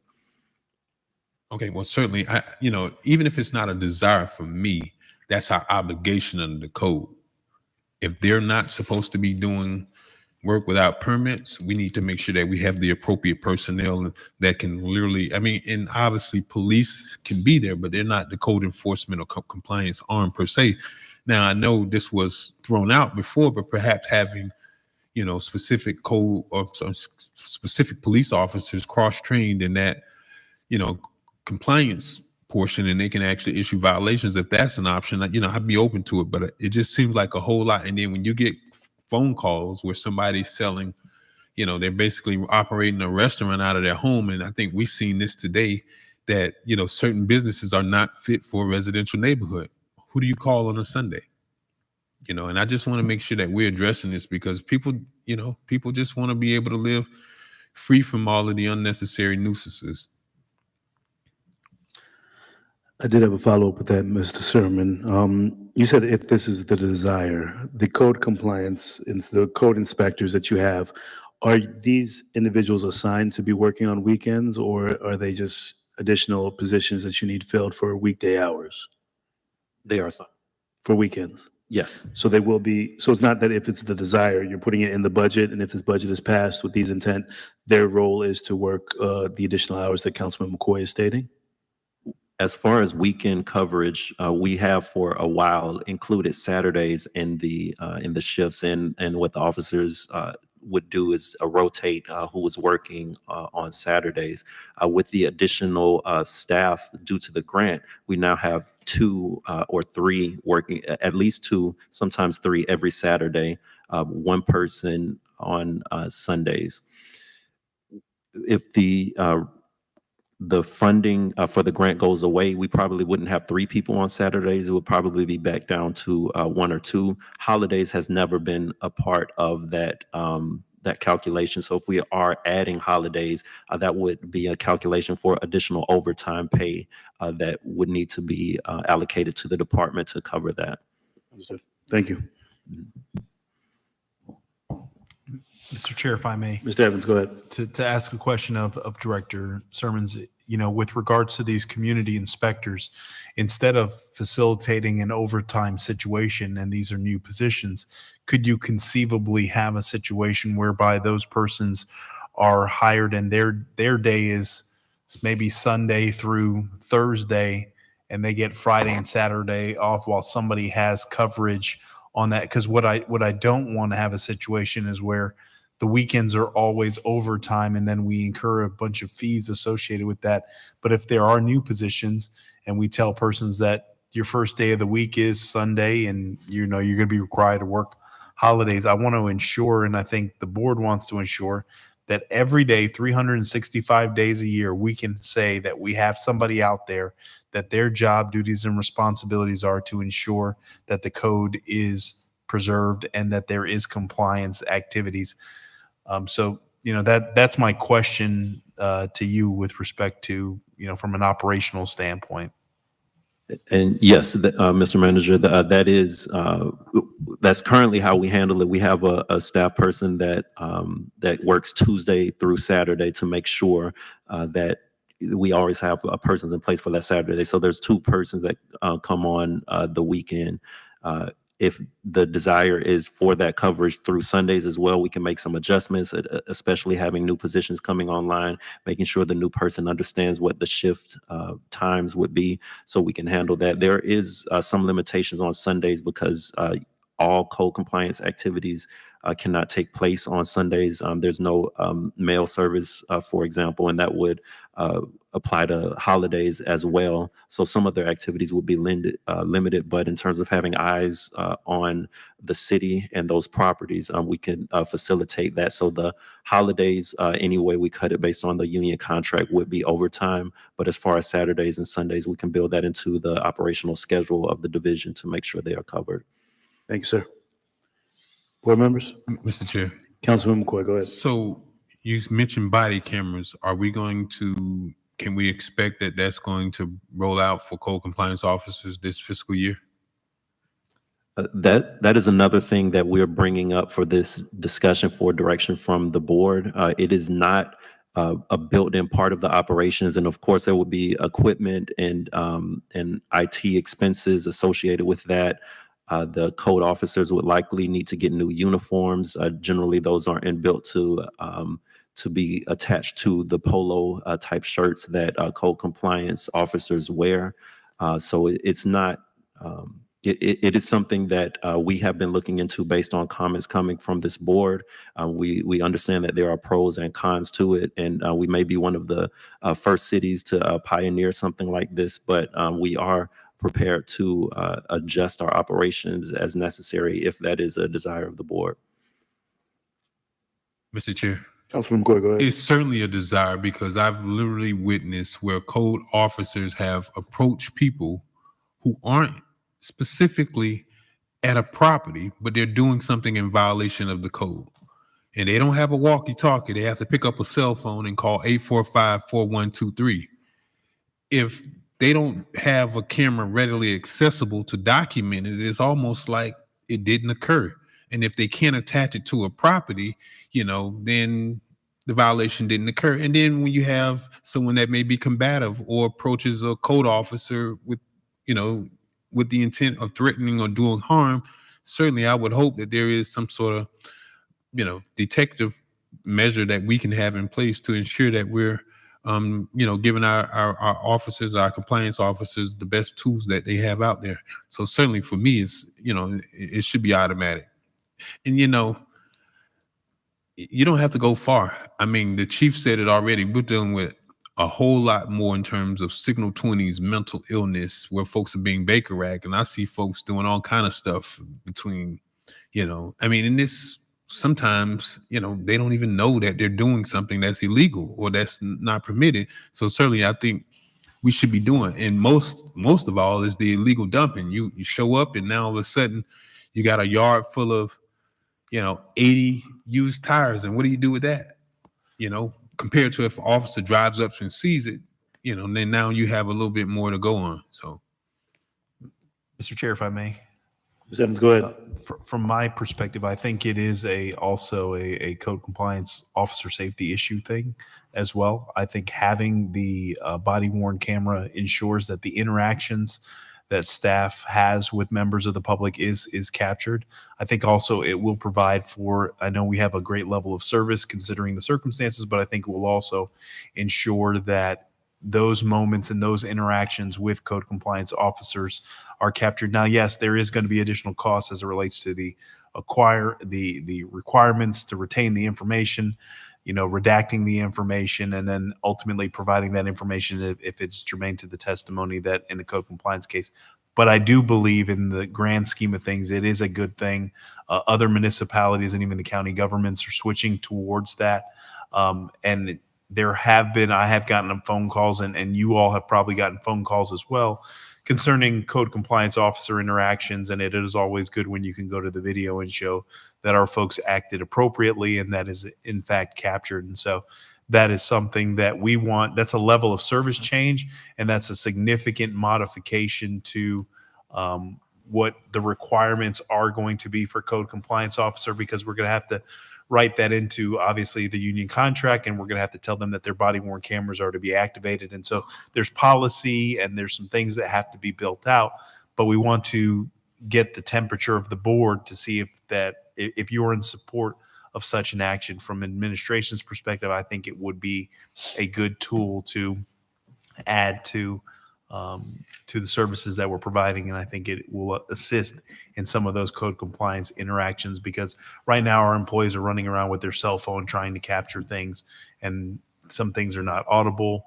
And some things are hard to be able to decipher what is in fact occurring, where the body worn camera can assist tremendously in that effort. Thank you, Ms. Evans. Mr. Chair. Ms. Councilwoman Melanson, go ahead. So do we have a cost for it?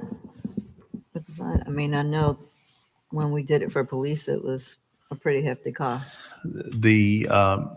Chair, if I may, we don't have the specific cost, because what we would do is utilize obviously the same technology, same vendors. We would have to create a separation for what the IT infrastructure would be for that side.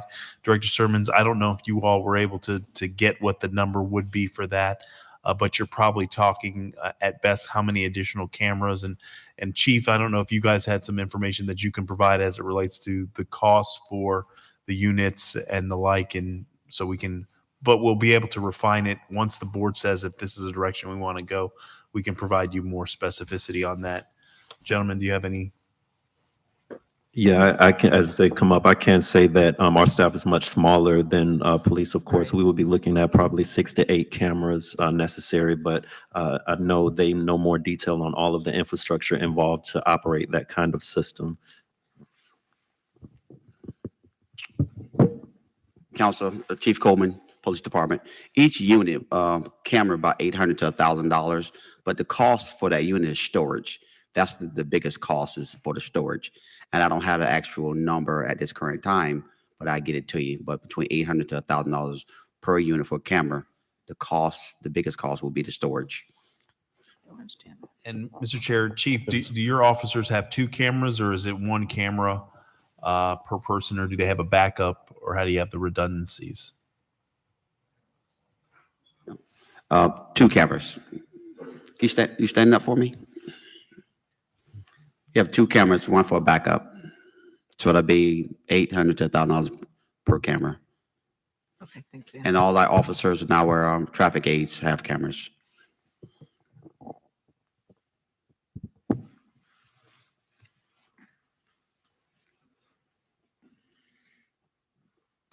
And Mr. Chair, if I may, if this is a direction that the board would like to see us proceed forward, I would probably, if we can, depending on how quickly we can obtain the devices, I would look to acquire those devices out of this fiscal year's budget with leftover monies that we have from salary savings or any unexpended monies in the department. So it wouldn't necessarily maybe the storage or the maintenance fees or any fees associated with that would maybe be the only thing that you do pay. But the actual purchasing of the equipment, if I can get it in hand before the end of the fiscal year, then it would be charged against this fiscal year. If that's a direction that the board wants to see staff proceed forward, we would go ahead and order those immediately.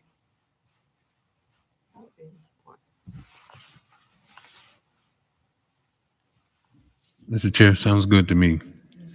Thank you, sir.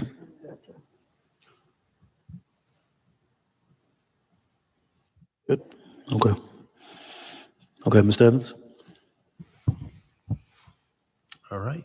Thank you, Director Sermons. Next department, Parks and Recreation, Mr. Blankenship.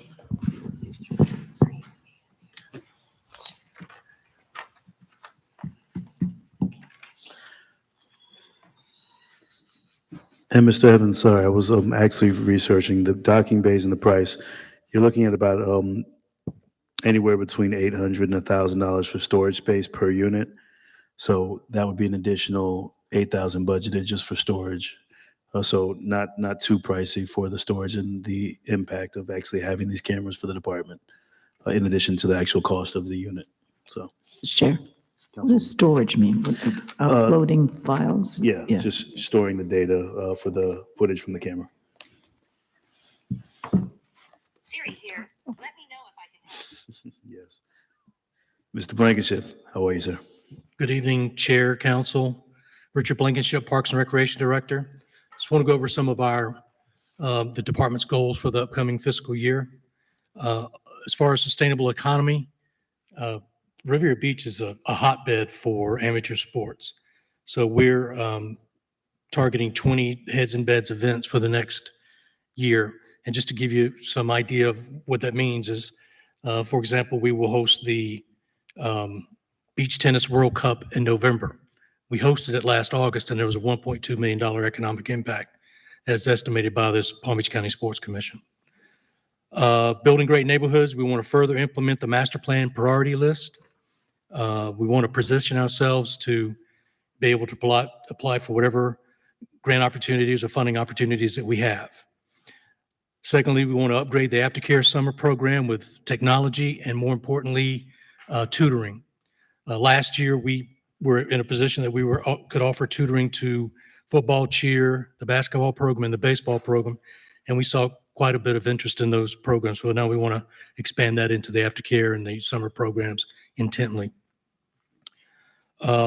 Operational excellence, again, we want to start closing out these grants that we have now, Lone Pine, Goodmark, Monroe Heights, so that we can be in a position to, as we move forward with the master plan, be in a position to submit grants to implement those priorities. Complete Tate's Gym renovations. We're under design right now. We have 2 grants to do that, and it is in the CIP to provide enough funding to complete those renovations. Implement the urban forestry activities. We have 1 grant right now for urban forestry, and we're well aligned to get a large urban forestry grant that we can use citywide to do everything from plant trees to remove exotics to a whole lot of stuff. Enhancing government stewardship, prepare ourselves for submitting some grants for Dane Calloway renovations. We know in January of '24, there's going to be some large grants that become available that we want to be in a position to apply for to help us try to fund those projects. Implement fee increases. I'm going to let my successor handle that one. So that may be coming to you later.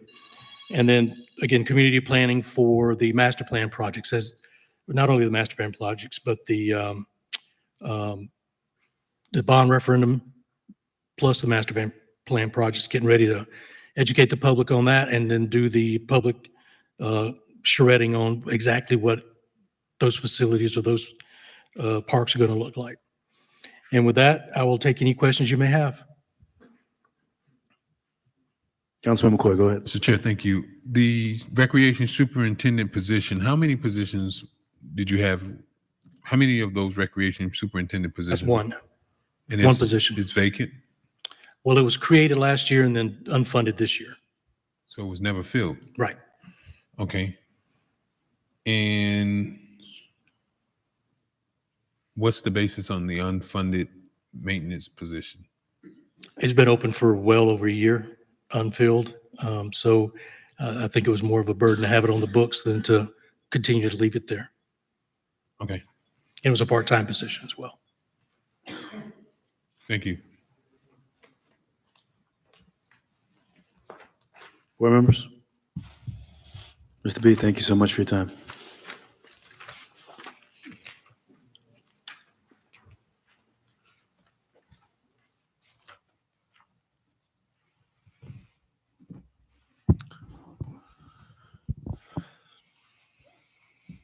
Mr. Evans? Mr. Chair, at this time, I will turn the presentation over to Ms. Deirdre Jacobs, Assistant City Manager, presenting with Mr. Bailey on the Public Works Department, and Mr. Clark.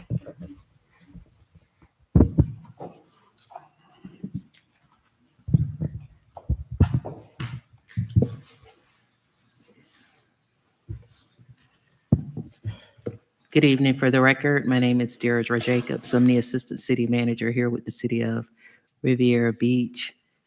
Here along with me to make the presentation on behalf of the Public Works Department is Cedric Clark. Cedric is the Operations Manager, as well as Terrence Bailey. Mr. Bailey is the city's engineer.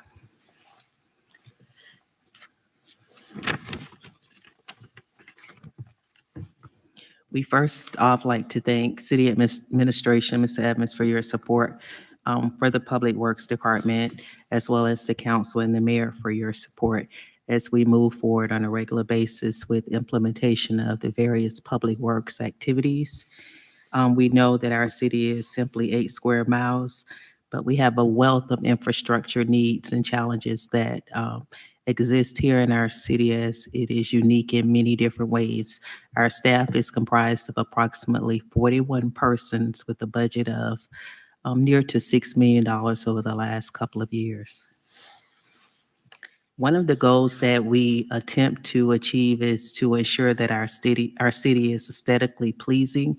We work really hard. When I say we, I mean the men and women of the Public Works Department, to make sure that when we have visitors, that our visitors can really appreciate the value that in the services that we bring to the city, as well as our residents, in terms of being able to consistently be made aware that whenever they call or whenever there's something that needs to be taken care of on a regular basis, that our public works staff works really hard to make sure that those areas are met.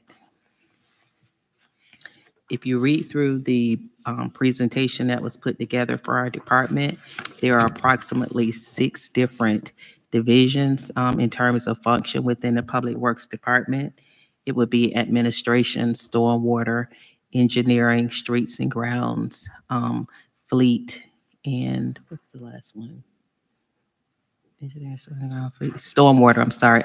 Did I say stormwater? Property maintenance, thank you.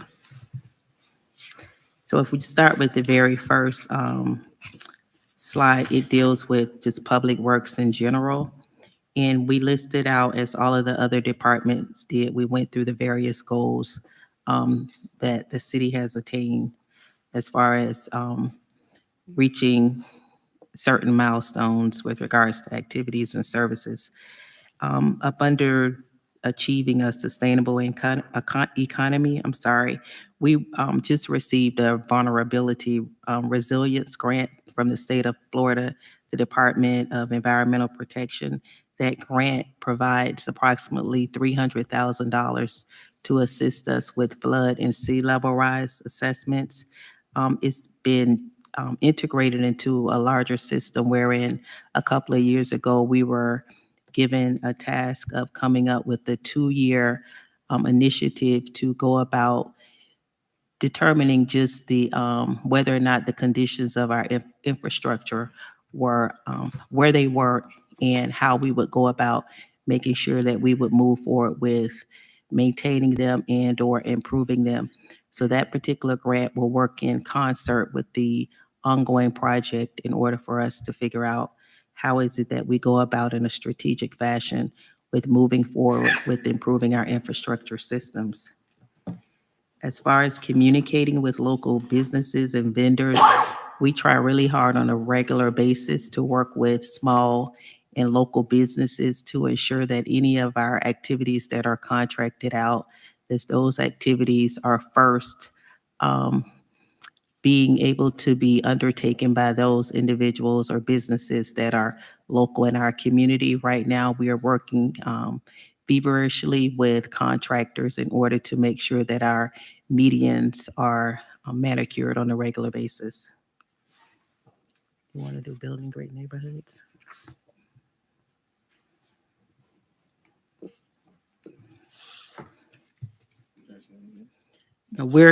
Terrence will take on our next goal with regards to building great neighborhoods, and we'll start with our efforts concerning the Palm Trend bus shelters. Yes, we acknowledge that there are not enough Palm Trend bus shelters in the community, and those that we do have are aged. We've been in direct communication with Palm Trend. They're looking to roll out a replacement of the existing bus shelters. They're working on the design and an RFP for installation of new bus shelters. At this time, we have budget funds allocated, and once that solicitation is completed, we will integrate our partnership a little bit closer to add additional bus shelters at locations of our choosing at our high ridership locations.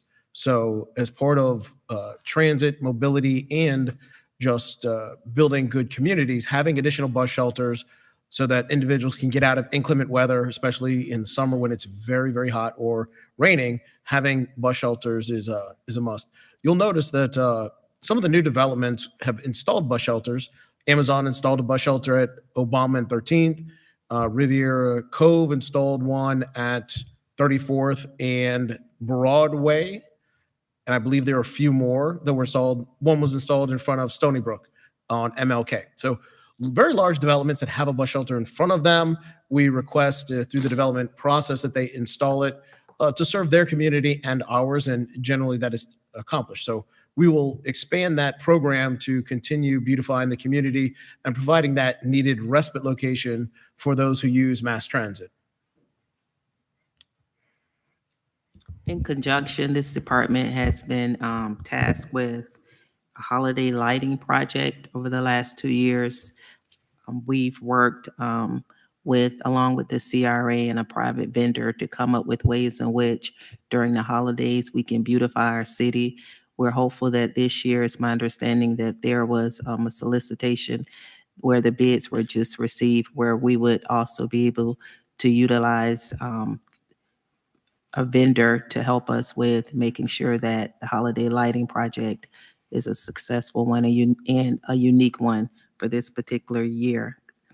With regards to welcome signs, there are welcome signs throughout the city of Riviera Beach, especially in terms of identifying neighborhoods.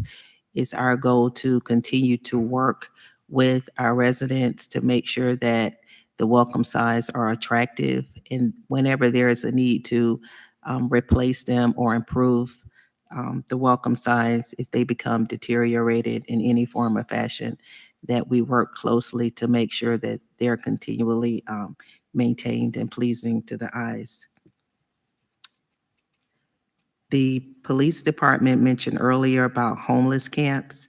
We do have dedicated staff that has been working along with the police department in order to ensure that the homeless camps are cleaned up within the city. We're hopeful that we'll be able to continue to work along with the police department and even improve operations whenever we're called on to assist them with those particular services. I'm going to ask Terrence if he would speak on reimagining Riviera Beach Capital Improvement Program. All right, Council, I'll keep it brief as we just had our capital meeting where we went down all of the capital projects. But as you are aware, we had a great grand opening for Fire Station 88. Fire Station 87 site plan has been approved. And as the chief mentioned, the groundbreaking or wall busting will be on September 9th to kick off the Fire Station 87 project. We're currently diligently working toward Fire Station 86 on the island and advancing that project. Hopefully in the next 4 to 6 weeks, we'll have more to report with a reasonable timeline for solicitation and progress on that project, as well as the water tank that is on that property. As you know, you reviewed and approved permission for the city to move forward with the police station. Again, within the next few weeks, you will see a timeline on the solicitation for the police building. And I believe you're very adept at what is going on at the water treatment plant. So within the next 36 to, I'm sorry, I forgot City Hall. It is our fervent vision that at the September 6th meeting, we will be able to have a very cogent conversation about our progress at City Hall and where we are with that project so we can move into the next component of advancing, delivering City Hall and a development of scale to the community. So with that, in the next 6 to 8 weeks, we'll be able to provide a true roadmap for all of the building construction in the reimagined Riviera Beach that'll take us forward for the next 5 years.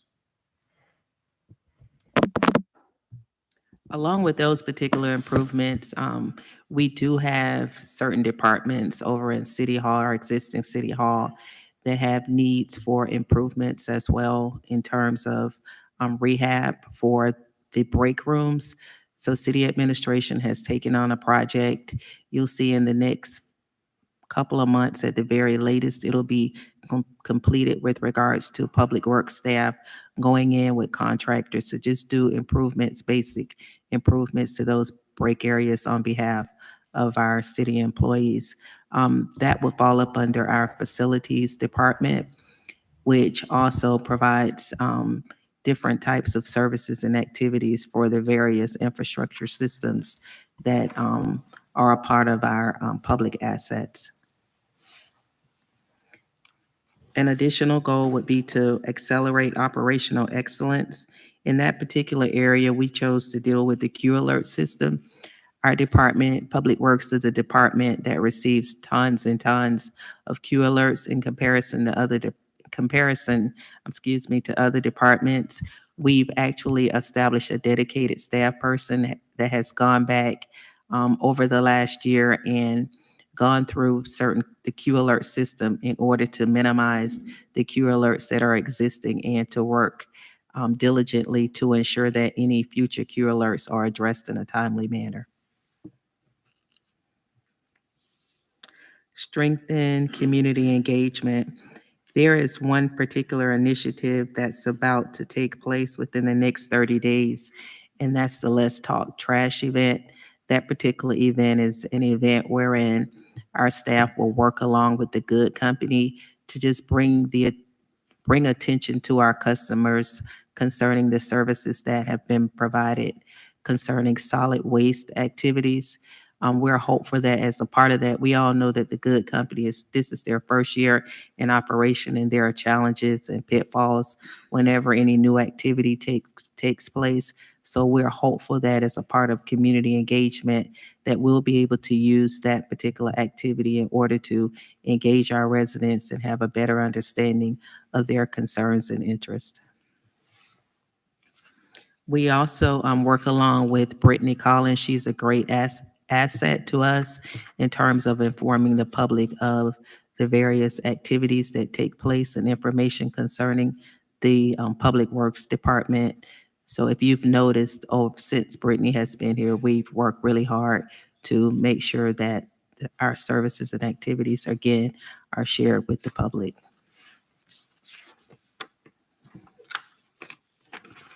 The next slide deals with the Fleet Services Division of the Public Works Department.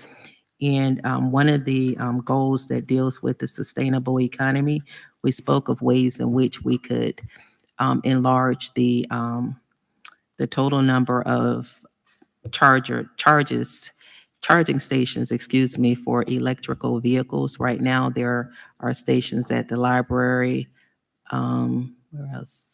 Over here at the Marina Event Center, and I think at Ocean Walk. So is it Fire Station 88 we're about to install? Okay, so we're considering installing over at the new fire station, which would be 87. They'll be also installed at Fire Station 88. And wasn't it one more? Public Works Building. So staff is considering the Public Works Building, I believe, and City Hall, right? And City Hall. So that was something that we mentioned up under that particular goal. Ms. Accelerated. Jacobs, Yes, Are you sir. considering the new city hall or the current city hall The facility? current city hall. Yeah. Thank you. You're welcome. As far as accelerating operational excellence, the Fleet Services Department, we do have tracking systems in place. We probably would be accurate to say that we haven't really utilized those systems in a way that we could have in a more probably a more productive or efficient or effective way that we could have done so. So we've decided that we would utilize this year, fiscal year 23, 24, in order to put systems in place, begin to collect data, wherein we would be able to better monitor the use of our rolling fleet. In particular, we believe that that'll probably help us to be able to better determine not only the amount of vehicles that we actually need, but just the effectiveness of us being able to control those particular systems more so than we do now. We have a plan in place where our staff will actually work with the department heads in order to teach them how to be able to monitor the vehicles within their departments as well. Mr. Evans mentioned earlier about parking. How is it that we manage a parking system once we get that into place? That was a discussion of the Public Works Department as well, considering our fleet staff, how they would play a role in order to help us to be able to make sure that whatever parking system that we come up with, that we'll be able to utilize staff from that particular division to help us out with that. Do you want to add anything? Okay. So Cedric will help us out with the stormwater division in terms of where we are with that.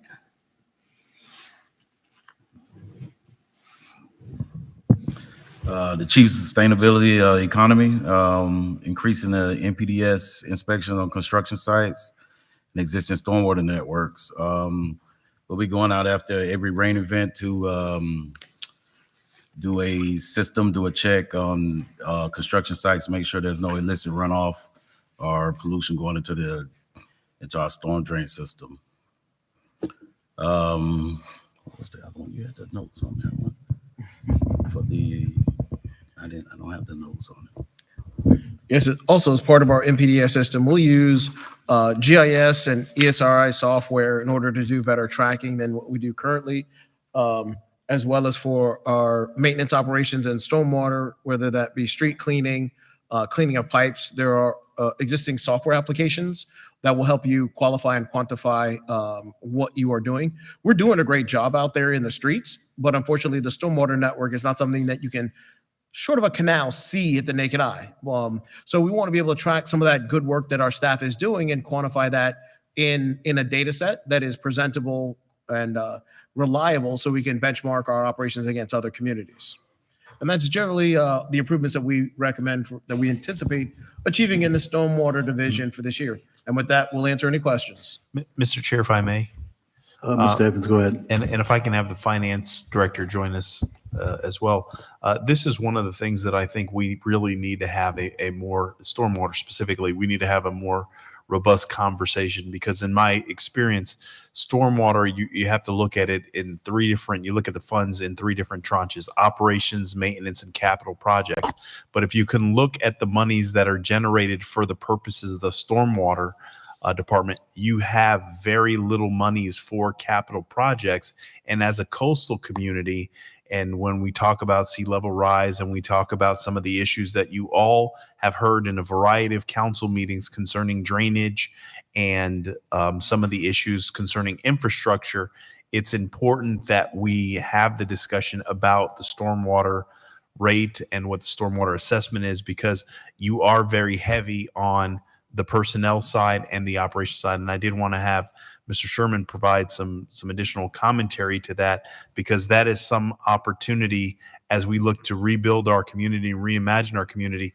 We have to really hit a home run when it comes to the infrastructure, and how do we assist in providing mitigation as it relates to stormwater runoff, because invariably you're going to get to a point where you're going to have to treat stormwater the same way or in a certain fashion that you treat wastewater, especially when you're discharging right into the Lake Worth Lagoon and into the ocean. So I did want to talk a little bit on the funding side from Mr. Sherman's perspective, but this is a division that certainly I can see a lot of expenditures and a lot of projects coming to fruition just because of the nature of what we need to do as a community.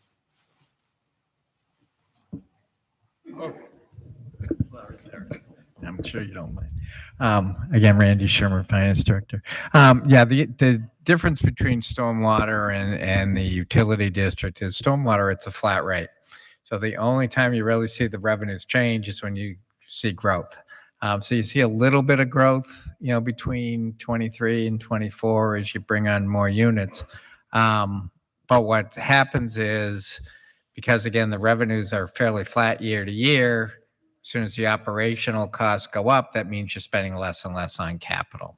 And we talked about it, not this budget session that we had back in July over at the Ambassador Center, but last year we talked about it, that again, your capital is starting to squeeze out. So we have looked at various rate scenarios. We're waiting for the stormwater master plan to be completed so we can map that out. The last time we changed the stormwater rates was in 2015. So again, once we get that master plan, we'll be able to put together a rate scenario that again will be able to address the needs of the stormwater program. We do have the ability obviously to borrow more, but again, we would have to get the rates in place if we need to go to a pre-funding type capital projects rather than something we're going to fund on a year-to-year basis. Mr. Councilwoman Botel, go ahead. Thank you. Maybe this is for Mr. Evans. I'm not sure. Lake Park got some grant money, I think it was county money, to do their swale project to help with their stormwater. Are we looking at doing anything like that? Mr. Chair, if I may.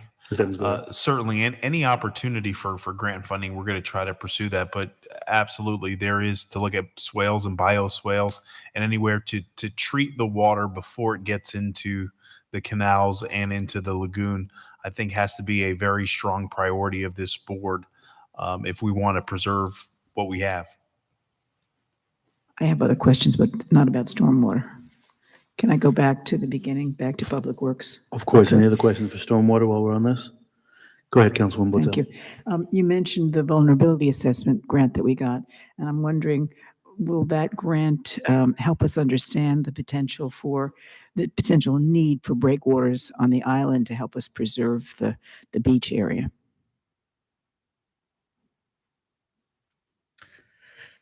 I don't have an answer off the top of my head because the vulnerability assessment has a litany of different elements that it looks at. I think it's more for critical infrastructure as a first pass.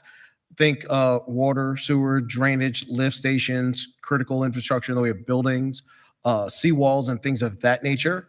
I don't know if, because we are following the state's model, if an evaluation across the entire state for breakwaters is one of the mandatory listed evaluation elements, it'll be in there. But I would need to go back to the base document to see and confirm whether or not breakwaters was one of the elements that need to be evaluated. It would be good to know that, because if you live on the island, it's critical. It's something that I'm sure that we need to take a look at, and that would be an opportunity to do it with that vulnerability assessment for sure. I do want to say something more about the Q Alert system. I'm so happy to know that you've got a dedicated person addressing those issues. Do you have an idea now of what the status is of those requests? Has it been whittled down? Because as of several months ago when I asked, there was a huge backlog. So has that been taken care of? Is it pretty much under control? So, Mr. Lawson, if it's okay. Dr. Botel, I can't answer your question specifically with regards to the number. It was an exorbitant amount of Q alerts that were in there. As I mentioned earlier, it's predominantly for Public Works because of the nature in comparison to other departments because of the nature of what it does. But I would be glad to find out for you where we stand as compared to where we were when we first started. But there is a person that only works Great. on that. Okay. Thank you. Anything else, Doc? That's it. Thank you. Thank you. Board members? Thank you. Thank you all for the presentation. Mr. Evans, before we go into the next presentation, the next budget workshop is scheduled for August 30th. And is that a continuation of what we have in front of us, or is it separate items than what we have in front of us? Mr. Chair? Please. It most likely is going to be a recap, but it also is in the event that the board doesn't get through this, provides the opportunity, but it is a recap of all the information. Okay, so it's going to be a recap, and we're going through all these items. So the 30th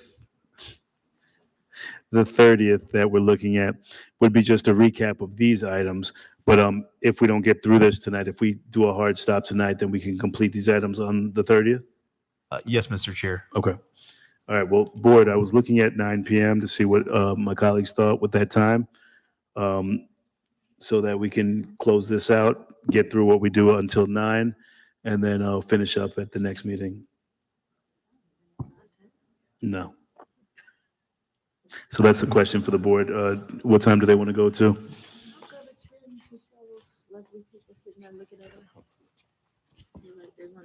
Any suggestions from the Mayor? board? Oh, look, Ms. Miller Anderson, you have to use your mic so that for the record, everyone can hear you. I said all of those people, lovely people sitting there, look like they're anxious to present tonight. So, And Mr. Chair, I will tell you those same anxious faces will be the same faces that you can see on the 30th. okay. so if we're going through the whole presentation tonight, I'm not sure if we need a recap on the 30th. So let's go ahead and make a decision. Do we go through everything tonight, or do we complete it on the 30th and come back? Well, let's see where we get around 9:15. And then we'll just see. It depends on how many questions. He's been kind of quiet, so that's. See, go ahead, Mr. Evans. Kind of fast. I'm just saying. Yeah. I take exception to that. Go ahead, Mr. Evans. I think I'm sorry, Councilman McCoy, you had a question? I think because I've actually at some point had conversation with all these department heads, so some of this stuff is not new to me. So I'm grateful that they were pretty thorough and brief, emphasis on brief. So I know we got the library coming up and they're doing a lot of great things over there. So I like 9 o'clock. Councilman Botel? I was just asking you what the conversation was. No, what time? We were saying 9. With 9 is good. 9 works for you? I mean, I'm not going to argue with No, because that. at this point, right, because I see, it's so weird, right? If you look at this, you see what's the last budget? The very last budget is the legislative budget. So, I was hoping we were going to talk about increasing travel and perhaps even salaries and that sort of thing. So, Councilman, we can move it up on the discussion for tonight if no, you'd let's like go to. ahead and get Mr. Brody out of the way. He's eager. Let's go, Mr. Brody. Mr. Brody, you're up next. So 9 o'clock? I'm shooting for 9. Adam Brody, Library Director for the City of Riviera Beach. Mr. Brody, we're going to be brief. And, So, and to we're that- not trying to make them into librarians, all right? And to that point, we're trying to get through as much as possible. So go ahead, Ms. Brody. Welcome. Thank you so much, Mr. Chair, City Council, Mr. Evans, thank you so much. So I'm going to run through the budget goals for 2024 with no significant budget changes going into the next fiscal cycle. We'll just get right into it. Achieve a sustainable economy. The library will continue to explore new and innovative ideas, which will set the stage for the new Riviera Beach Public Library. Findings and ideas for the new Riviera Beach Public Library will be shared with Riviera Beach's city engineer. And also, as Director Sarmons mentioned earlier, Riviera Beach's principal planner, as conversations continue to progress regarding the new Riviera Beach Public Library. Ideas will include, but not limited to, study space, collection layout, and also a play space for children as well. Within the last year, the library we've Various newer libraries have been visited, such as Mandel Public Library, Lantana Roads Public Library, Jupiter Public Library, Boynton Beach Public Library. So we're definitely gaining some ideas and trying to synthesize those ideas into a working plan going into the new Riviera Beach Public Library. But really, there's no better time than right now, considering that we now have the support of the Principal Planners Steering Committee to continue to channel these conversations and forge a path as conversations continue to progress regarding the new Riviera Beach Public Library. Build great neighborhoods. We're going to develop a technology plan in order to enhance education, awareness, and accessibility in order to meet the needs of the community. The library will champion various initiatives in order to establish a stronger technology presence. This includes basic level computer classes as a long-term initiative. Within the last year, we've implemented computer classes intermittently, but we're looking to implement that as a long-term initiative. The classes were very successful, so we're definitely looking for a long-term route with the basic level computer classes. And in addition, we're looking to develop classes also in support of the library's digital subscription services, along with the installation of our digital subscriptions on our public terminal computers, which include the adult and children's section. As an achievement for last year, the library, our various electronic resources received record-breaking statistics as it relates to our virtual academic support platform, BrainFuse, as it relates to our virtual news and information platform, NewsBank, and also our virtual language resource, Mango. They received record-breaking statistics, and we're looking to find a way to continue that momentum. Classes in support of these resources, along with the installation of these resources for more accessibility on our public terminal computers, I think will be a very good something to kind of keep that momentum going. So we're very much looking forward to establishing that, and then also increasing our library physical holdings as it relates to the latest Microsoft Office Suite books as well. So that is the plan as it relates to technology. Accelerate operational excellence. We're looking to pioneer library-specific questions on the Community Value Survey in order to identify and address areas of operational need and improvement. Although various conclusions were drawn from the previous Community Value Survey, the questions were not designed to be library-specific. A series of questions have been developed, which will help the Riviera Beach Public Library team identify areas of immediate need. Various areas of inquiry include the library collection, services for adults, services for children, electronic resources, and of course, space. Once these questions are answered from the community, the library will have more concrete data as critical decisions are made, measurable feedback. Government stewardship and accountability. We're looking to establish new services in support of public health and human services in conjunction with the new partnership with the Health Council of Southeast Florida. Toward the latter part of the 2023 fiscal cycle, the library established a new relationship with the Health Council of Southeast Florida. One thing that the library team noticed was one of the number one questions that we received is, how do I fill out that Social Security application? How do I fill out the health insurance application? How do I navigate the process of paying my utility bill?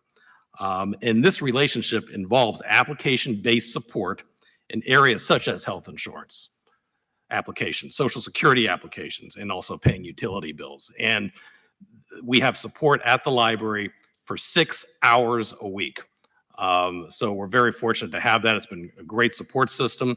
But the library will not only continue with this service, but we will also work with the Health Council of Southeast Florida in establishing classes in support of health topics such as COVID-19, opioids, and HIV. And we're looking for that to start in October. And finally, community engagement and empowerment.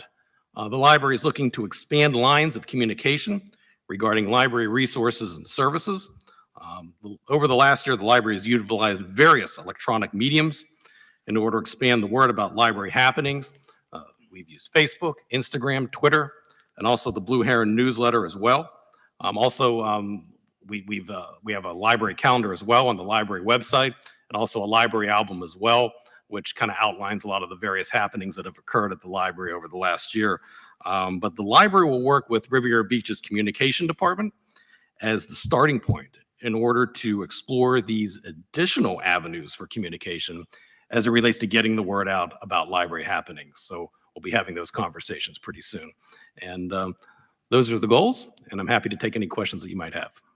Thank you, Mr. Brody. And Pro Temp Lanier, did you have anything? Mr. Chair. Council. No, I have nothing. Thank you. Councilman McCoy? Thank you. Mr. Brody or Mr. Evans or members, I thought at some point we had a mobile library, did we not? Mr. Chair, if I may? Mr. Evans, go ahead. Yes, we did. Is it still operational? No, it is not operational. That particular mobile library, and probably Mr. Sherman can provide additional details because I think it was one of the things early on. There was issues with regards to staffing of it. The vehicle had issues that it was not operable. And so because of those different things, and there wasn't much involvement from the community, so that particular service did go away. But I think we've had conversations about the possibility or feasibility, but that's what happened to the mobile library. Well, I'm just brainstorming here, but I can specifically recall seeing one, but I've seen organizations, nonprofit organizations throughout Palm Beach County that's worked with Palm Beach County and Palm Trend to use some of those surplus buses that they have and have them repurposed, and they're essentially doing the same things. And I know now that we've moved our library services over and almost basically in the industrial area over on the western side of town, similar to what we do in terms of found care, is there an opportunity to repurpose perhaps one of those vehicles? I know, potentially police is going to be surplusing their mobile command center.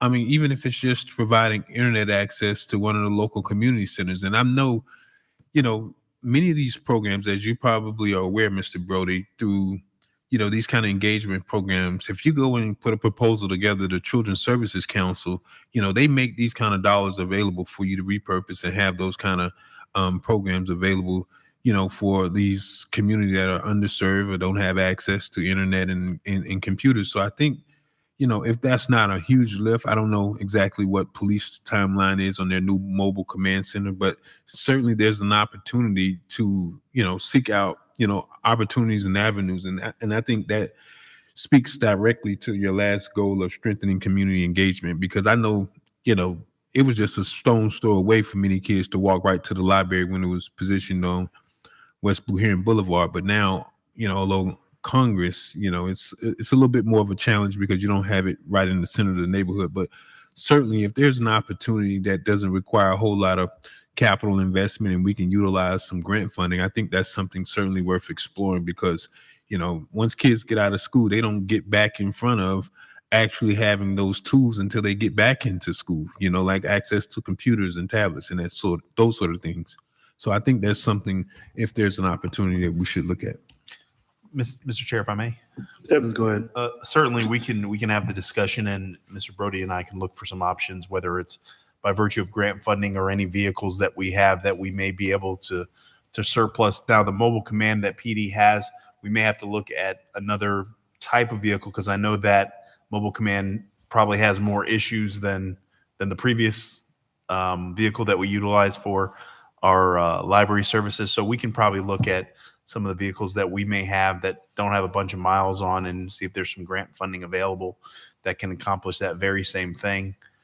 The other thing I did want to hit on is our next iteration of our summer camp program next year is going to be very academic focused.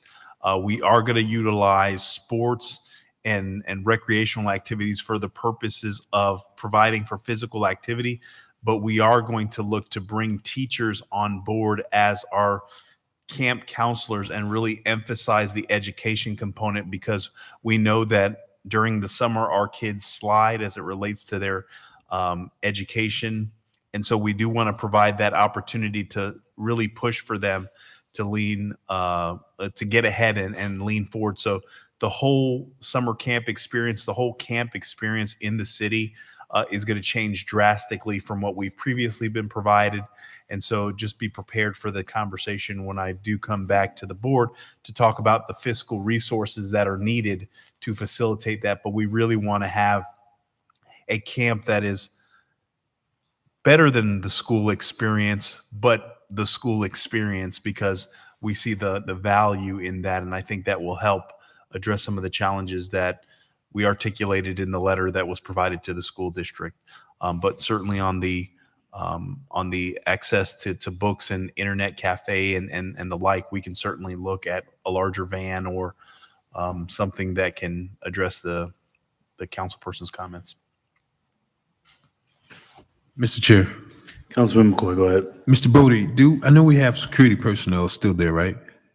Do we log the number of visitors that we have coming in and out of the library on a daily basis, just for statistical and record-keeping purposes? Yes, we do. We actually have an electronic traffic counter supplied by a vendor called Biblioteca that measures the amount of people going in and also the amount of people going out. Okay. All right, good. Thank you, Mr. Brody. Thank you so much for the presentation, sir. Thank you. All right. Mr. Chair, if I may. Thank you, Mr. Evans. Next presenter, Mr. Pierre Smith, Information Technology.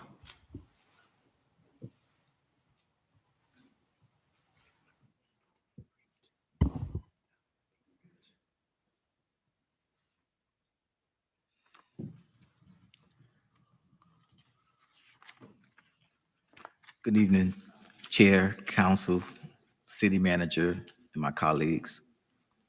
My name is Pierre Smith, and I'm the Interim Chief Information Officer for the City of Riviera Beach. As we move into this era, we're moving into a time where AI technology is being interjected in our daily activities and the things we do.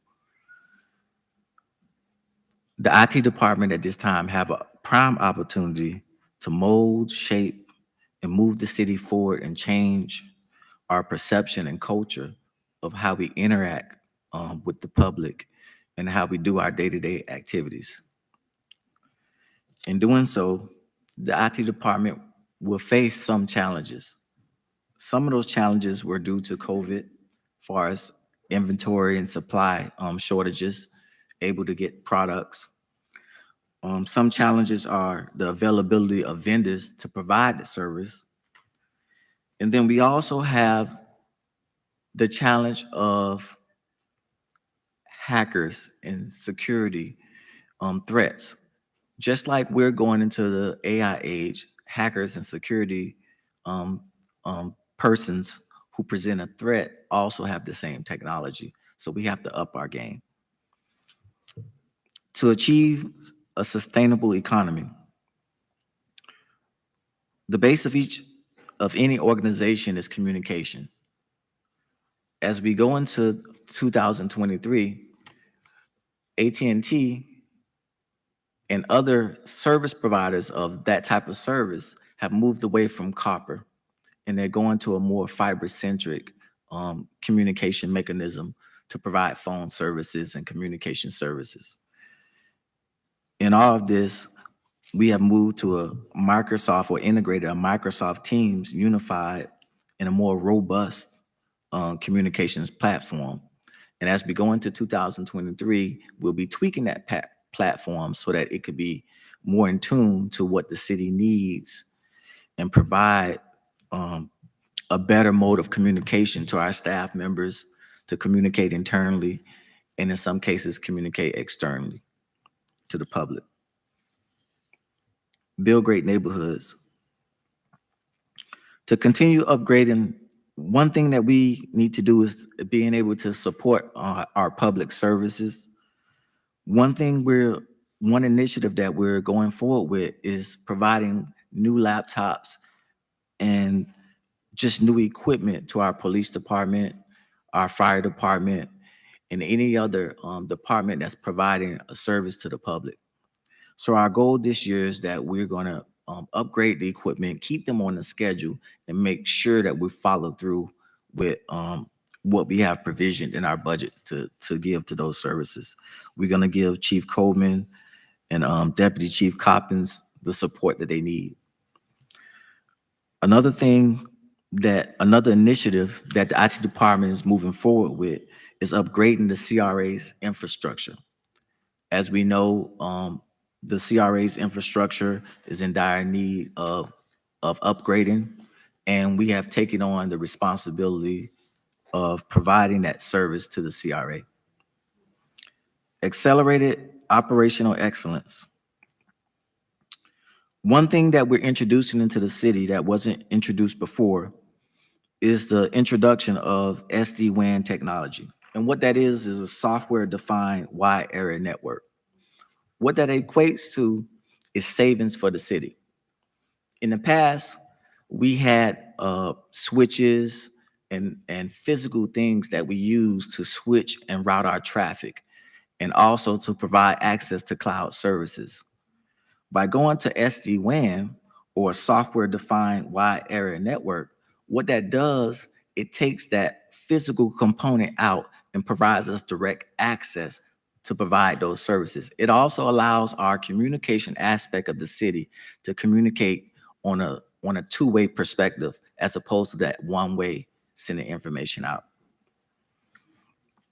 Also, the IT department will be working more closely with the finance and the procurement department to streamline and manage and consolidate all IT-related goods and services, which is what Mr. Sherman explained earlier. Now, what that does is that help us to combat the rising costs. From year to year, we've noticed that IT-related cost of goods and services and materials have increased between 16 and 22%. And it's expected to continue to get higher. The better that the IT department can manage those services and procure those items, and using the benefit of what we already have at the city, which is the finance department and the procurement department, we can work more closely with them so that we can make sure that the city is getting the best price and the best services. Enhance government stewardship and accountability. We will continue to expand the city's cybersecurity awareness, and this is done on a two-part level. One is by introducing industry standard and mechanisms that protects the city. The second part is by training the employees and training staff how to better recognize those threats. The better, as much as we can, avoid those threats by recognizing it sooner and being able to approach it better, then we won't need to utilize the software and services as much. But that's a combination of both, and we have to work together to do that.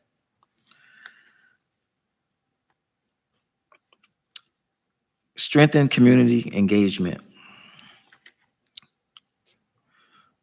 In the past, the IT department have worked with the Parks Department to utilize the CDBG grant, and we were able to provide Wi-Fi access to all 5 of the parks. The accomplishment that we made is that there were no funds that was returned, and we were able to utilize those funds to provide those services to our community. As we go forward into 2023, there's a program that's already initiated, that's been initiated since 2021 or 2020, and we was able to reach out to Michael Butler at Palm Beach County. And what it does is it's a program that provides a gateway between the school board and Palm Beach County. And what it does, it provides broadband access to our students who have been identified by the school district as unserved or undeserved. Fire Station 88 was a platform for that, and we provided a space or the infrastructure for the county to run those lines through our fire stations and through our new infrastructure and our new buildings so that we can be able to utilize that service when it becomes available. We believe that that will help the community. It will help those students who are undeserved or unserved, and it will also help increase the ability for our students to reach those services that they couldn't normally reach, online schooling, tutoring, just about anything that you can think of that is education related. Now it relies on that type of technology, and we have that. We have slated for that to be built in. And that concludes. Is there any questions or concerns? Mr. Chair. Patel, go ahead. Thank you. Now, Tyler is a program that we purchased from an outside vendor. Yes. Is that vendor looking at incorporating AI into Tyler, or is that something we can encourage them to do? And I'm asking specifically because there are some new products on the market or coming to market very soon that would help, for example, our Development Services Department speed up the process that they use for approving permits. And I'm wondering if Tyler will be incorporating any kind of those AI enhancements, if you know. Yes. So some of the things that's coming down the pipeline is that Development Services is currently using a product from Tyler called Intergov.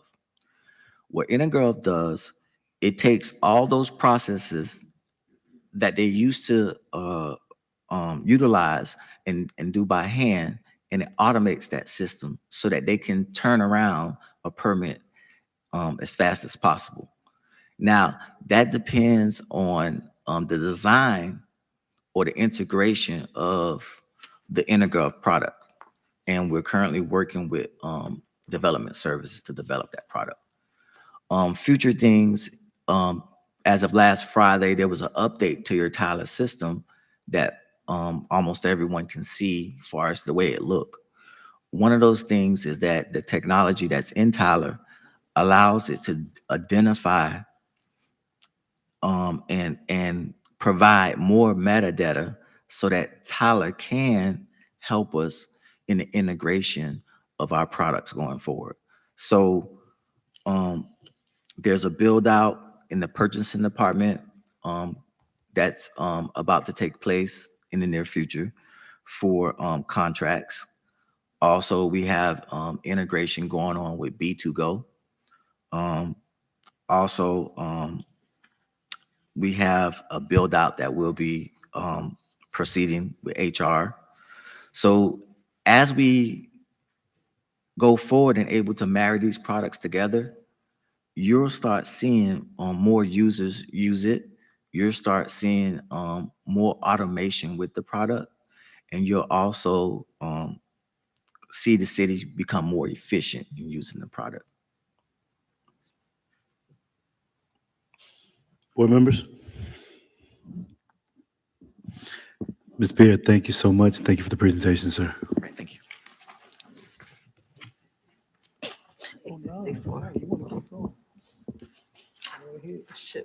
We probably shouldn't even start another one, should we? 8:54. I don't care, I can do one more, I'll do one more. How close are we? We're not. Yeah, we want to finish with Human Resources? Yeah, let's go ahead, Mr. Evans. Let's finish with Human Resources. Just this one and that's it. Okay. All right. Mr. Chair, members of the board, HR Director Bartley. Good evening, Chair. Jackie Bartley, HR Director. So I speak very quickly, so I won't keep you guys too long. And since I'm actually new, I don't have a lot of things to talk about. However, there's some highlights that took place since I started in May. And there's one in particular that I wanted to highlight was basically before I started, the HR team that was in place was able to digitize all the personnel files. That was not an easy task, and I want to give them some credit for doing that. Since I have started, we have hired over 46 new hires to present, and I think that has been like a big accomplishment because it takes a long time for employees to go through the process. So hiring 46 people, I believe, was like a great accomplishment. In May, when I started, I partnered with Councilman Chairperson Lawson to hold a mental wellness day for employees. And that was for one of the first things I did when we partnered with him. We had a great turnout, and I think that was a great highlight. Moving forward to 2024, we have a robust goals and accomplishment we would like to take place. For achieve a sustainable economy, I'm not going to go through the entire list because we want to revamp the employee recruitment process. Right now, we're in the process of like redesigning how we recruit people for positions. We want to make sure that the process is fair. The length of time we onboard people is going to be shortened. We want to also improve the orientation process. So when a person comes on board, they know from day one, this is where you're going. You'll have all the equipment, all the tools you will need to be able to flourish in your job on day one. To build a great neighborhood, we have been holding like Wellness Tuesdays. We want to increase that. And what the Wellness Tuesdays have been doing is basically holding informational sessions where people learn about like diabetes, cardiac information, anxiety and depression. And we want to make sure we keep those clinics going because one, we find that it's been very beneficial to employees. And, we also encourage employees, people in the neighborhood to come as well. So it's not just limited to employees, but also to the community as well. Accelerate operational excellence. We're in the process of building out the Tyler system, which is also going to help us with recruiting. So from day one, a vacancy is available, we start the process in Tyler, in opposed to using a different system to do that. So recruiting all the way to onboarding, everything will be done through Tyler. We have already begun the process in starting to building out certain features, and that is something that's going to be ongoing until we have the entire onboard recruiting all the way down to the end on board. The other thing we want to do where that is concerned is also to develop a robust training for employees, comprehensive supervisor training for people who are being placed in supervisor or managerial positions. Because one, we are placing them in these positions, and we want to also give them the tools that they could succeed. The intent is to have people succeed in their new roles. We want to make sure that that information is available to them, so we're going to do training on a regular basis for that. Enhance government stewardship and accountability. We also want to build out a proper performance management system. I'm not sure what it looks like now, but there are not a lot of people are being evaluated, because sometimes when we ask for evaluation, we haven't been evaluated in months, or we haven't been evaluated in years. So we want to also build that out so everyone is day one, when you start, these are your tasks and responsibilities, and these are how we are going to be able to determine how you're performing those responsibilities. And strengthen community engagement. One thing I would love to do is to partner with schools to do like career fairs, where we'll be able to go into schools and have like conversation with students, so they understand, hey, Revere Beach is a great place for you to work. When you graduate from school, this will be a great place to be. So we want to also hold job fairs and do on-the-spot interviews. So if we meet a candidate that's ready to work, we can hire that candidate, in opposed to having them go through the whole process. So we're hoping to have a few job fairs as well, where that is concerned. Thank you. I'd love to answer any questions if you have any. Board members? Ms. Jackie, thank you for hitting the ground running. You've done a phenomenal job, and thank you for all the hires you've brought in so far.